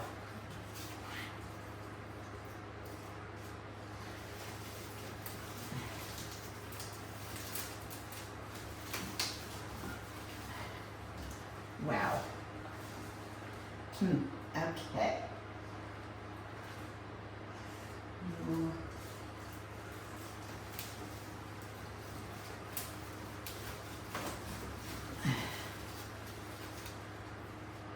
I am behind the net pot with my tool, and they are in there. Wow. Okay. Let's give that one a minute.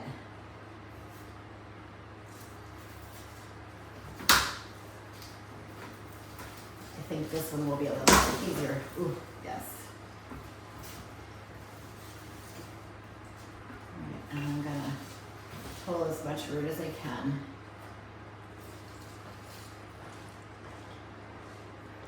And now we're gonna put it here. I'm gonna just trim the roots just a little bit.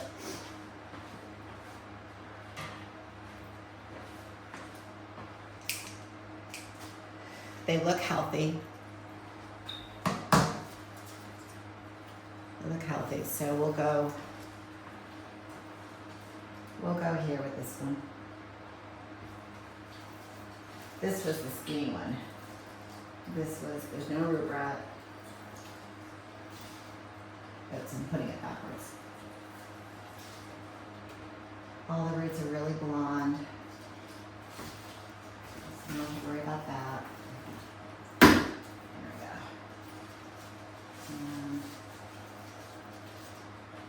there's that one. All right, let's go back to that tough guy and get him out.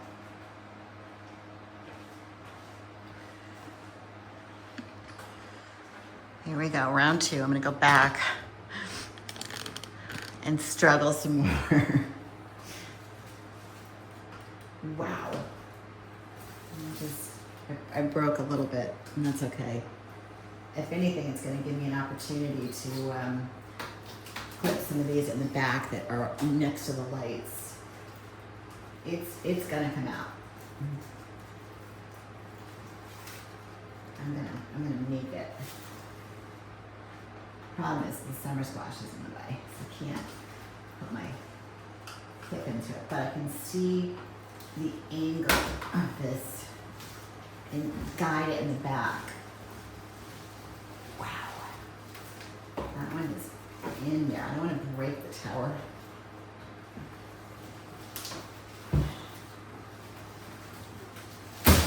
Okay, we got it. What did I break though? We'll see in a minute. All right. So I'm gonna gently guide it. Wow. You guys ready for this? Can you see what's going on? Ah.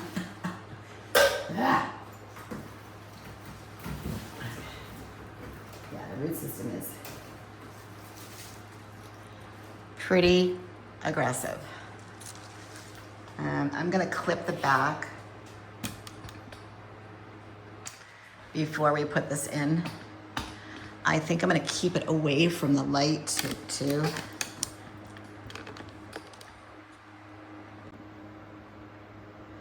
Okay, I'm gonna trim in the back, and I'm gonna keep this one away from the light.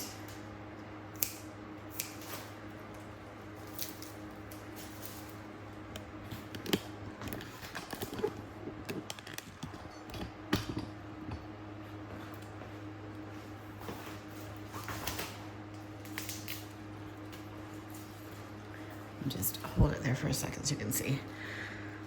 I'm just gonna twist, and I know this is part of the crown where it's growing from. Here, I'll throw this into the bucket for the horses, but this one's cracked right there, and maybe I'll take that one. Actually, some of this I think I'll use. But I just want to get it away from the light.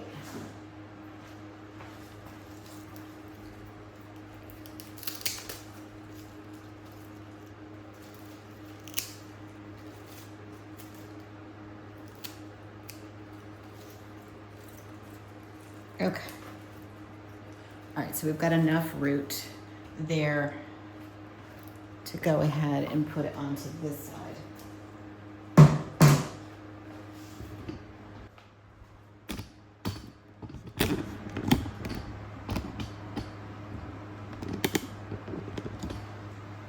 So I'll put it right here. Oh, I love the smell.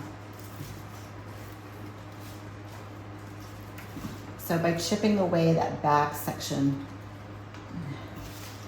it's hard to, I think that was part of the problem. The roots, when these grow, they, I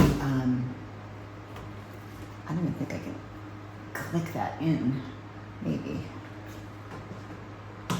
with a tool. It's just, it's hard. I don't know how else to describe it. It's just a massive root.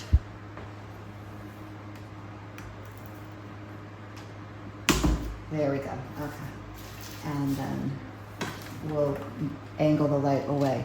So, as you can see in the tower, let me just bring this center, the light switch, and just fade out of that. The water port is right, you can see it right there. Back up. I don't like things growing in front of here or there. So we're gonna put the other one on the back side, so I'll put one of these here.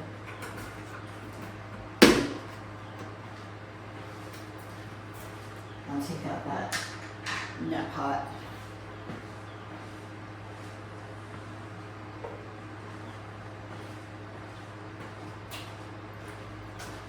And hopefully get that last one.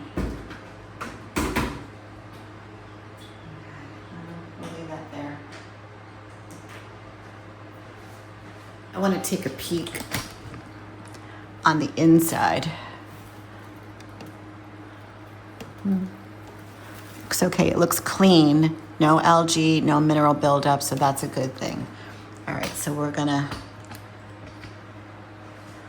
focus right there to get this one out. Wish me luck. Oh boy, you can see lots of growth right there at the edges. And if I twist away, I guess I'll be doing some cleaning there.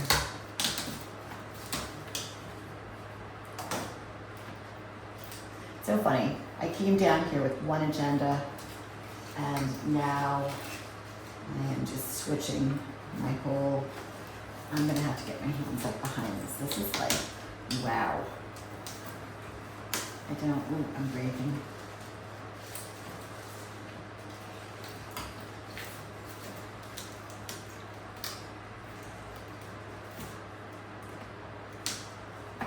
It's like it's hard. Like I said, it's like one big solid. I'm gonna actually have to break some of these back stalks because it does not want to come out. Wow. It's just one big solid root.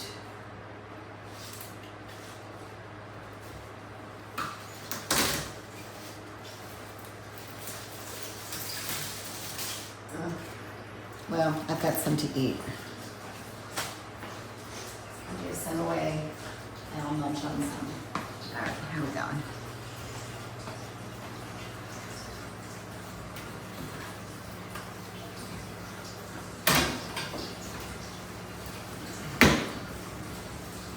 It's just solid, guys.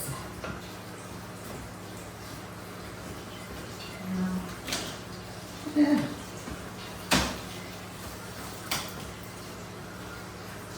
Let this be a lesson if you grow celery and you try to move it. It's kind of all, ooh. I don't know, you know what? I'm gonna actually, to be honest, it's scaring me, so there's only a few stalks on here. Maybe we'll just do 2. Because I don't want it to break the tower. And this was the grocery store stalk that I just cut the bottom. And we'll put this over here in the pile. And then I cut the bottom and I trimmed it and I stuck it right into the net pot.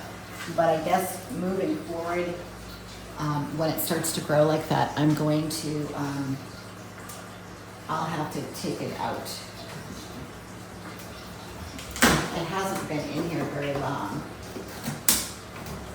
but I don't like the fact that it's not letting me release it unless I take off the lights and I take off this top part, and then I'd be able to take it out. But I don't want to do that. It's not worth it. I have 2 others. But I know what the problem is. It's just solid. And it does not want to come out.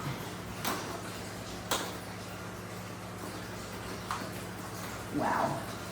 I think this is a first for me. You get to see me struggle. I'm pretty strong. I don't want to have to take the lights off to get this, but it's looking that way. I bet you if I left this, it would just grow back. It would totally grow back. I'm looking from the other side too. Yeah, it's pretty solid.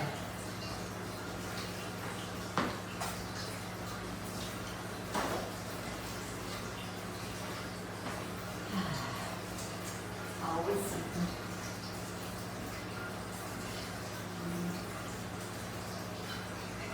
Always something. I'm gonna get go. Don't you worry. I never give up. Even if I have to take the lights off, which I don't really want to, but I will. I just needed to wipe my hands. They were wet. All right. Let me move these lights.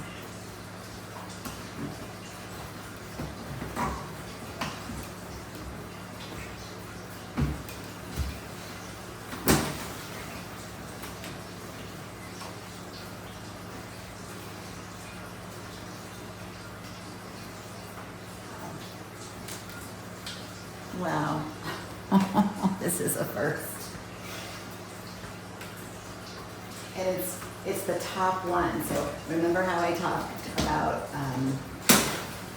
building your towers shorter? This is one of the reasons. If I had to do this when I was on top of a ladder, no way. No way, Jose.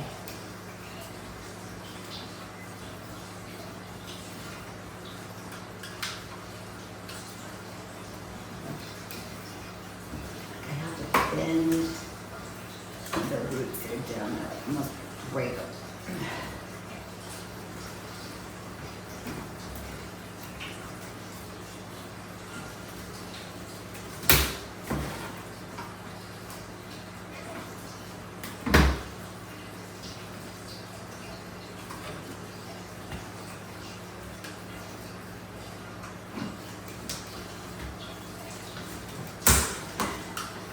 Oh, I almost had it.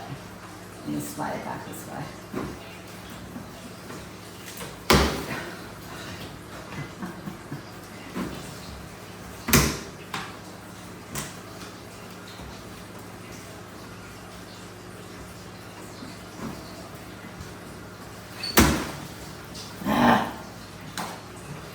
I'm glad this is live so you guys can actually see a problem and, you know, how to solve it. It is cracking the tower. I do have extra pieces, but I'm just like, don't want to give up. It's just, it's a solid poop ball. Oh my God, come out.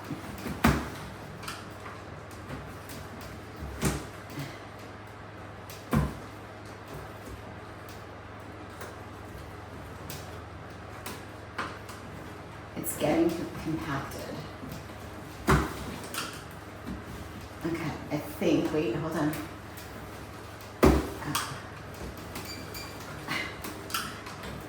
I'm not giving up.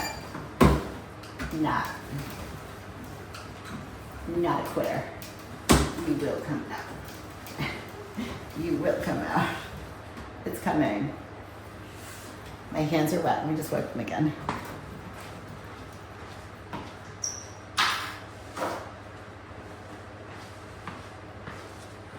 You can see it. Right there. Little bugger. It's coming.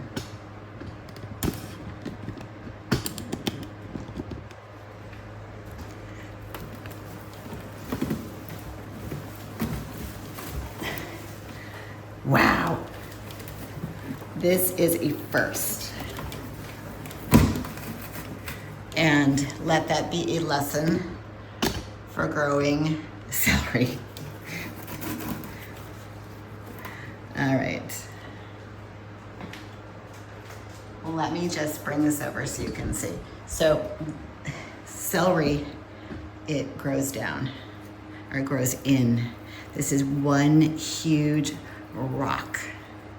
And that's why it wasn't coming out. Like if I had taken the lights off, undone the shower cap, blah, blah, blah, I'm not even gonna get that out. So we're gonna just say goodbye to that net pot and we're gonna clean up the other tower.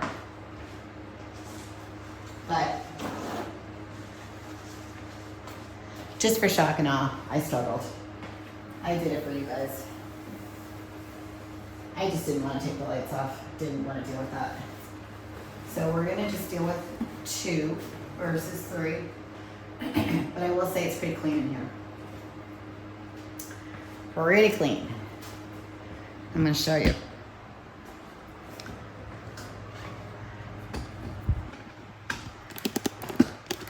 So right there and right there, those are 2 hairline cracks. I have extra pieces, so I'm not really concerned. And I have them in other sections, not too many, but the water will not get out of that. It will just expand. It's fine. But we'll put net pots back in there just to keep water from splashing. I'm gonna have to order some more and go through these like water.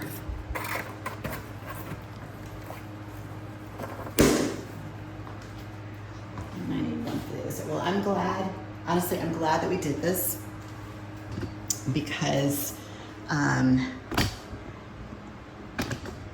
I know that this tower will be okay.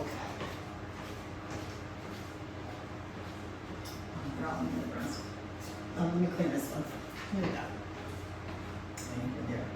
Never mind, we'll find one for there. So if that happens to you, I would say just take the lights off, take the shower cap off. It's a little more work if you can't get it out, but that will open up that section which you could just, open and grab it, whatever.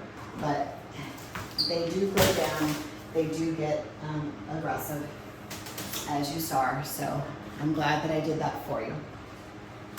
That concludes the lettuce tower. Let's wipe that off.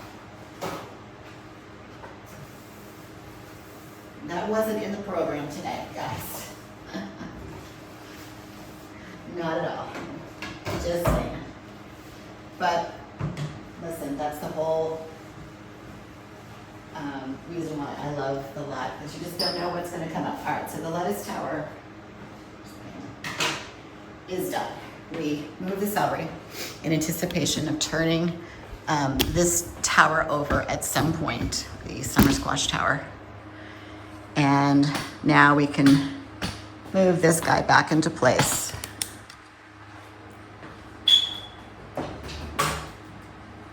With the lights, oops, the lights, there and there. And I think maybe we could just drop, 1, 2, 3. Why don't we drop one more lettuce in there?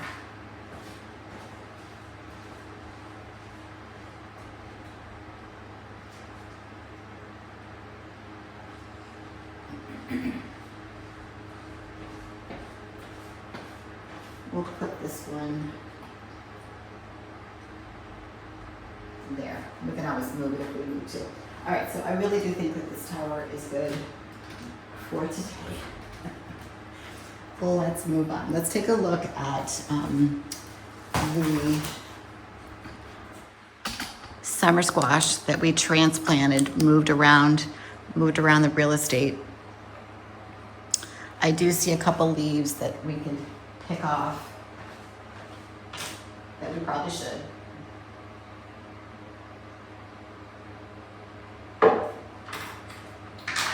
That was a hand workout. My finger's gonna be sore. All right, just checking everything. Everything's good. No comments. Feel free to comment. If you've got questions, you want to ask about my finger, it's okay. It'll be sore later. All right, so I've got one there. Got one there.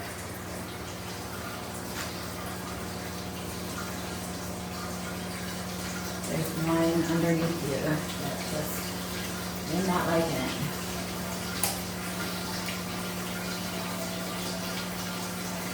We do have some nice little fruit though. I will say that it's trying, but I'm not going to do a whole lot with it, to be honest, until we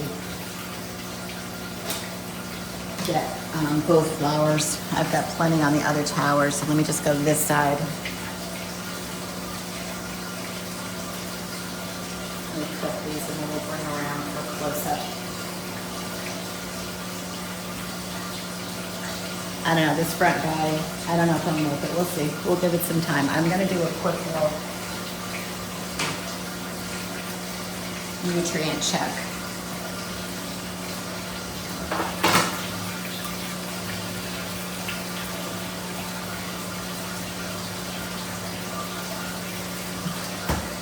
All right, it's reading 2.0 like it did the other day, so I feel comfortable with that. I really do. Again, it's just a couple little troublemakers. If the whole tower was suffering, it wouldn't be growing. It's just those couple. But let's get up to the ones that I love that are just doing and thriving. You can see right there, little fruit there.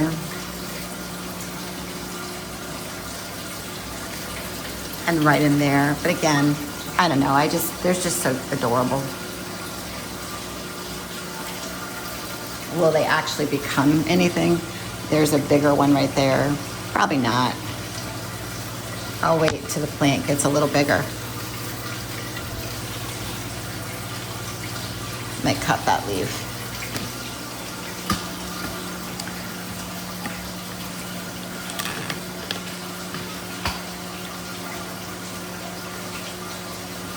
It's stacked on top of another one and it looks a little leaky.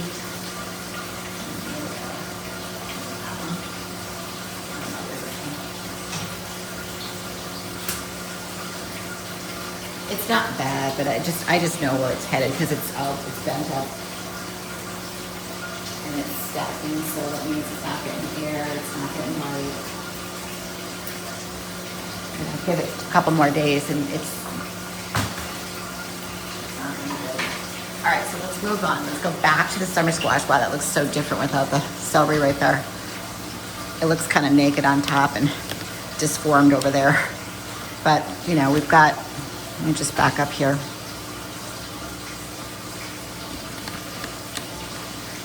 Some nice fruit here and here. Just kind of look around. I don't think there's anything high. I could be wrong. I did harvest a few of these the other day. I think we did it together. And there was one or two. I said, yeah, they're going to be ready soon. Honestly, I could harvest them, but I think I want to wait another day and see if I can't just get them a little bit bigger.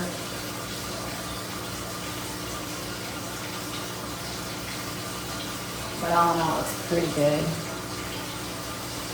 I'll show you the one that, like, we'll get under.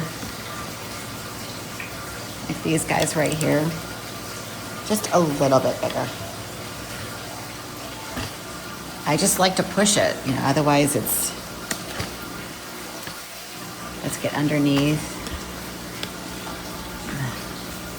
Right there. That's a really nice one. The one above it, here's a couple right here. They're not gonna make it. So why don't we just save it the trouble, pull them out.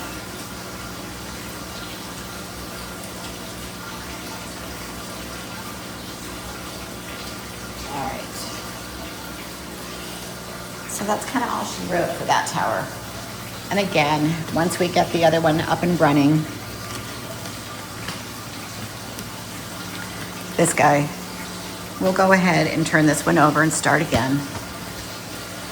I don't know that I'll do, now that it's summertime, well, I shouldn't say summer, it's spring.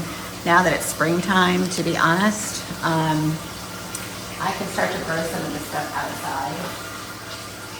So I might reserve this tower to doing something else. I am intrigued by these bare root strawberries. And I think that would be kind of fun to do. I'm gonna trim off. There's a little leaf on this new growth that doesn't look great. Oh gosh, that's a thorn, ouch. And it's probably because the nutrients are high in this tower because it's mature, and this is just a little guy, little seedling guy, but it is growing. It's like a little, we'll save it. We'll see what happens. All right, let's go ahead and move on. We're gonna have a nice long live today. Jeez. Went in 2 sections. I'm saving the best for last, guys.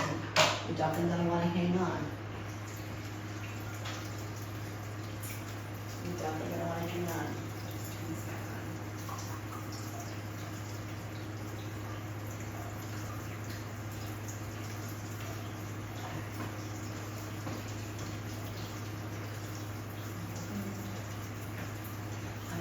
Let's get it close. And remember how I said the other day, maybe Wednesday, that I was, 99% sure that this was pollinated and growing. And I did the 1 tablespoon test. So let's see how much it grew.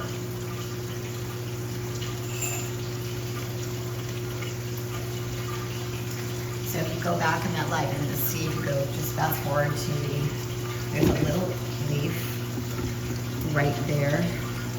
I'm going to go ahead and pull it because I don't want anything to disrupt the light. So we put this kind of in front of it, or back of it, excuse me, and you can see that it grew just a little bit more. Now it's kind of filling that. So it's definitely pollinated. We have our first viable watermelon that's going to continue to grow. So exciting.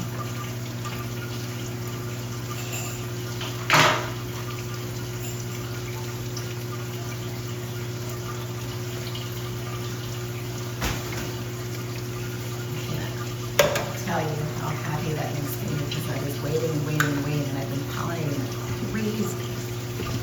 Trying to, like, come on, there's gotta be one. There's gotta be one.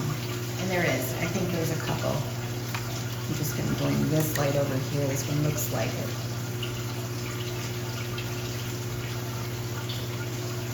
I'm gonna switch the camera and go around.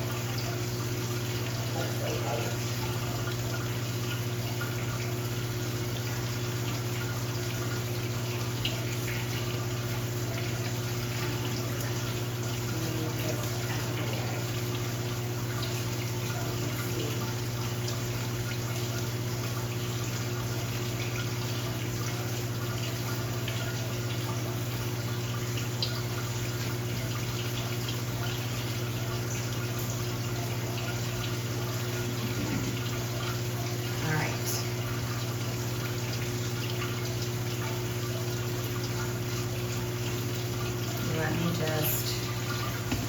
I'm gonna go around. Let's do the tour first, and then I will, I think, pause this. Didn't know we could do that. See if we need to pollinate anything. Oh, I got a leaf right there I don't like.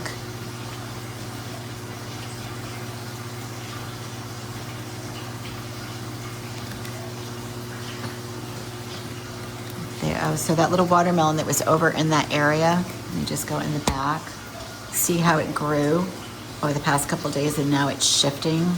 So that looks like it's pollinated. Let's just get a little bit more, a little more swollen, I guess is the word that I'm looking for. And then those guys up there, unruly. We gotta trim those back.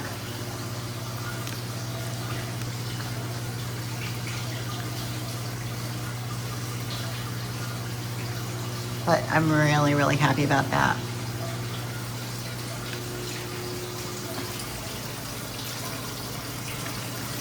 Let me go to the other side and see if there's anything. There's one in there.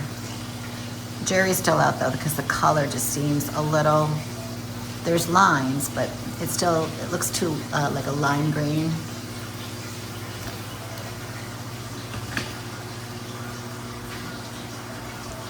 There's one right there. But again, it's a little small. Once they get a little bit bigger, then I know.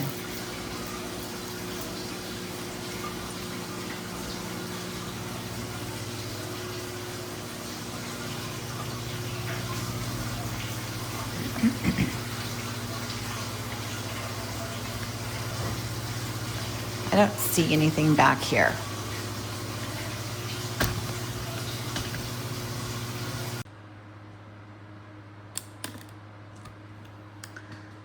Let's do the tour and then I'll pause it. Okay, so we've got one down here, then I'll tell you the story. Big one down there.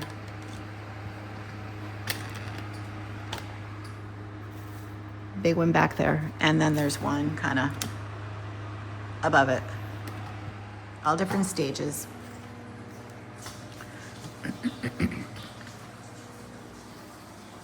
Here's the twins. They're growing.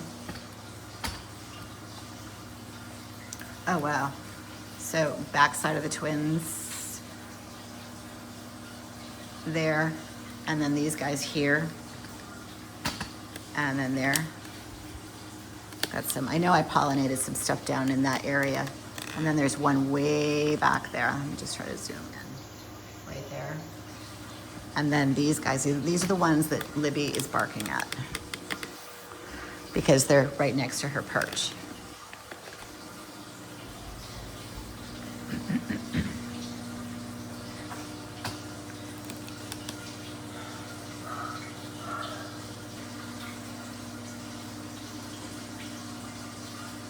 All right, looks good, right? Okay, I'm just gonna pause that. All right, so camera's rolling. So it's underneath, right there. I want to get up close with this, okay? I guess not too close, but I need to be able to see. So how do we do this? Camera's on that side. Okay, I gotta hold it. This camera needs to be like in the perfect position because I'll have to do, there we go. All right, notice how big that is. Pretty big, right? So let me go get the live seed cam and we're gonna do this together.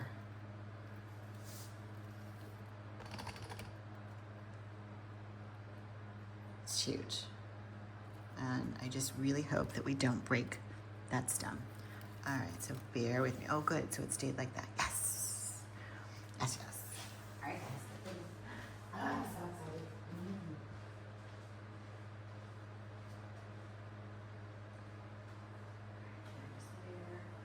That looks really, really good. All right, so let me get this little guy.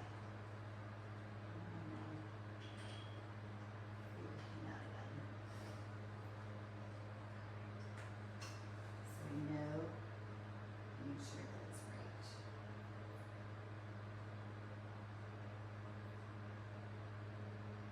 All right, here we go. So I'm going to drag the cord. My husband's always funny when I tell him we're going to change this into a 30-foot cord. He's like, don't try that. Little kid. All right. So I'm going to just, yeah, so I can get underneath here with that. All right, so we got one camera, which will go into the,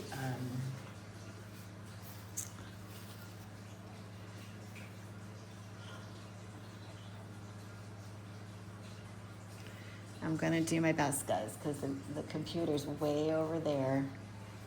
And I'm gonna try to line it up kind of where the other camera is, like underneath, maybe like angle up a little bit. So what I'm gonna do is I'm just gonna twist. But regardless, if this doesn't come out well,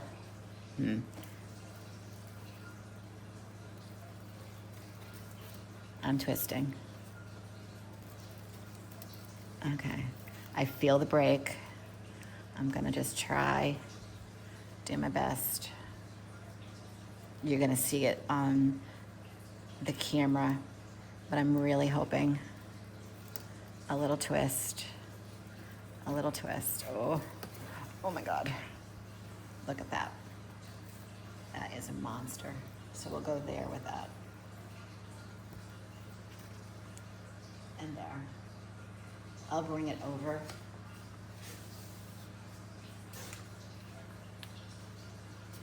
Stop the cam. Or at least just reposition it. All right, why don't we do the zucchini seedlings?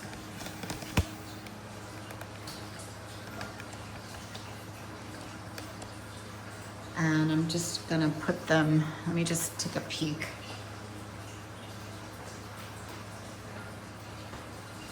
They're pretty much gonna go on the back side.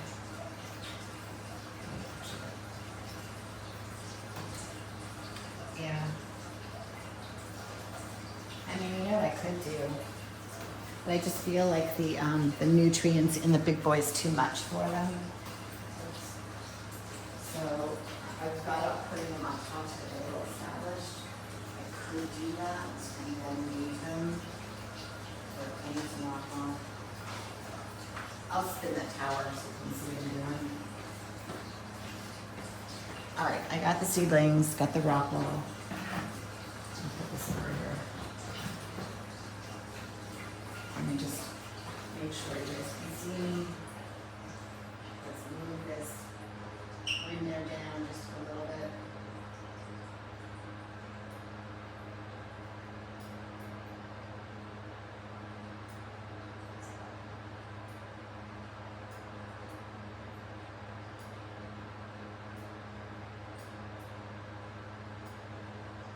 And yeah, so I'm gonna be working right there.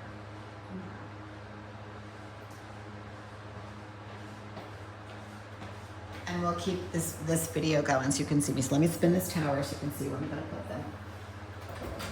Now, keep in mind that I actually need to go get some nut pots because I can see this one getting splashed to death. 1, 2, 3, how many do I need? I think 4. Let me just go get the 4 nut pots.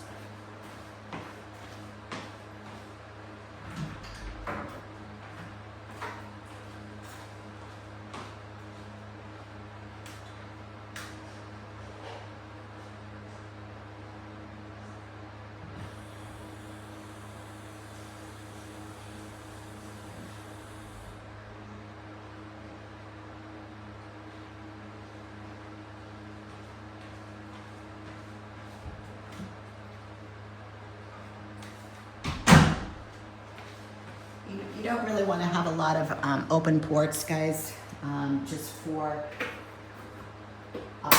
obvious reasons. You know, the light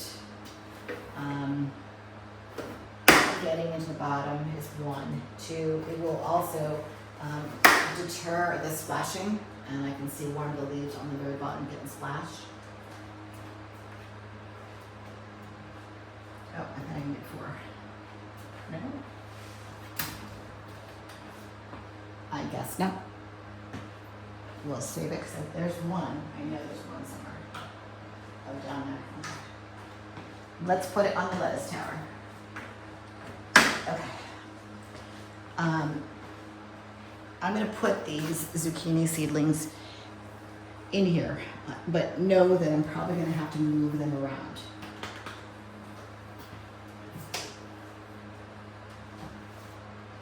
There is a bit of room on the top of the big boy, but I just, for the sake of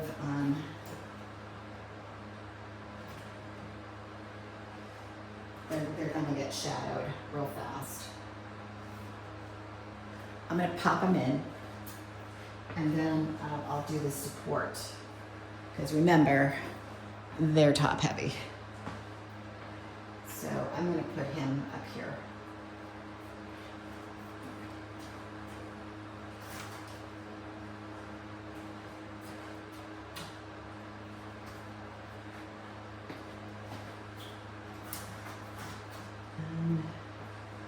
You know, just for, I'm going to put 2 over on the big boy just to see what happens, because I've got plenty now. I can always pull them. If they're too much now that we're getting super close to the outside, I'll take the whole thing and stick it into dirt. Just mix that over there.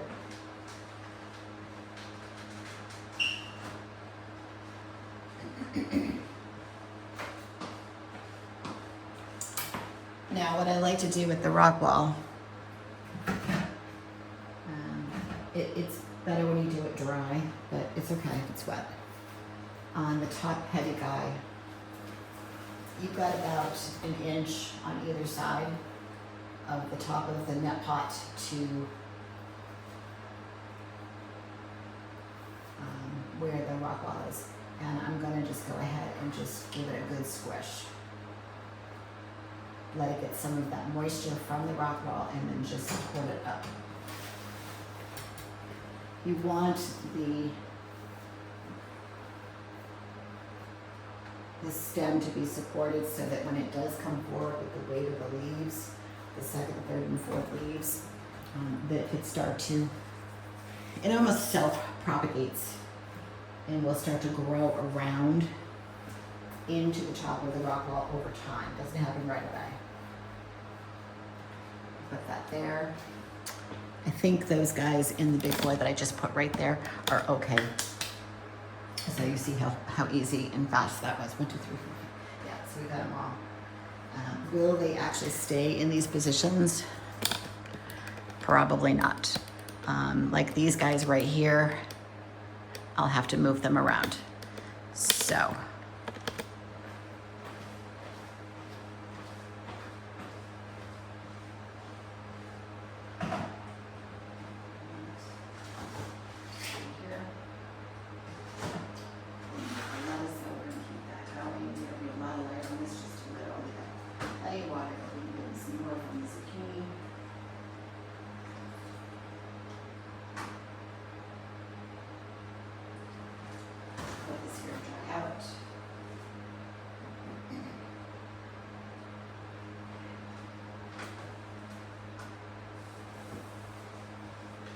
All right, I really wanted to get to the tomato and prune the clone tower back, but I think what I'll do is I will save that.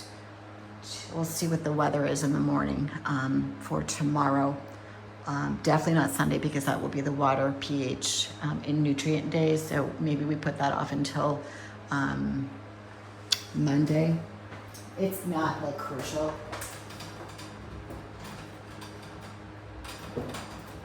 And give an opportunity for these guys to adjust in the tower, see how they do, which I think they'll be just fine. I'm not really concerned. I'm glad we got the celery out. I'm glad we got that one out. So I think what I'm going to do is just take a little break and go load the live up for today. I have to kind of piece it together. I did it in a couple different sections. And then put it up for you guys to take a peek, throw it in the loop for the afternoon. And then remember, let it loop down so you can actually see the beginning, middle, end of the week with all the different lives, close-up lives. You can just see the difference of how it grows and just fast forward to it. Fast forward, that hurt my feelings.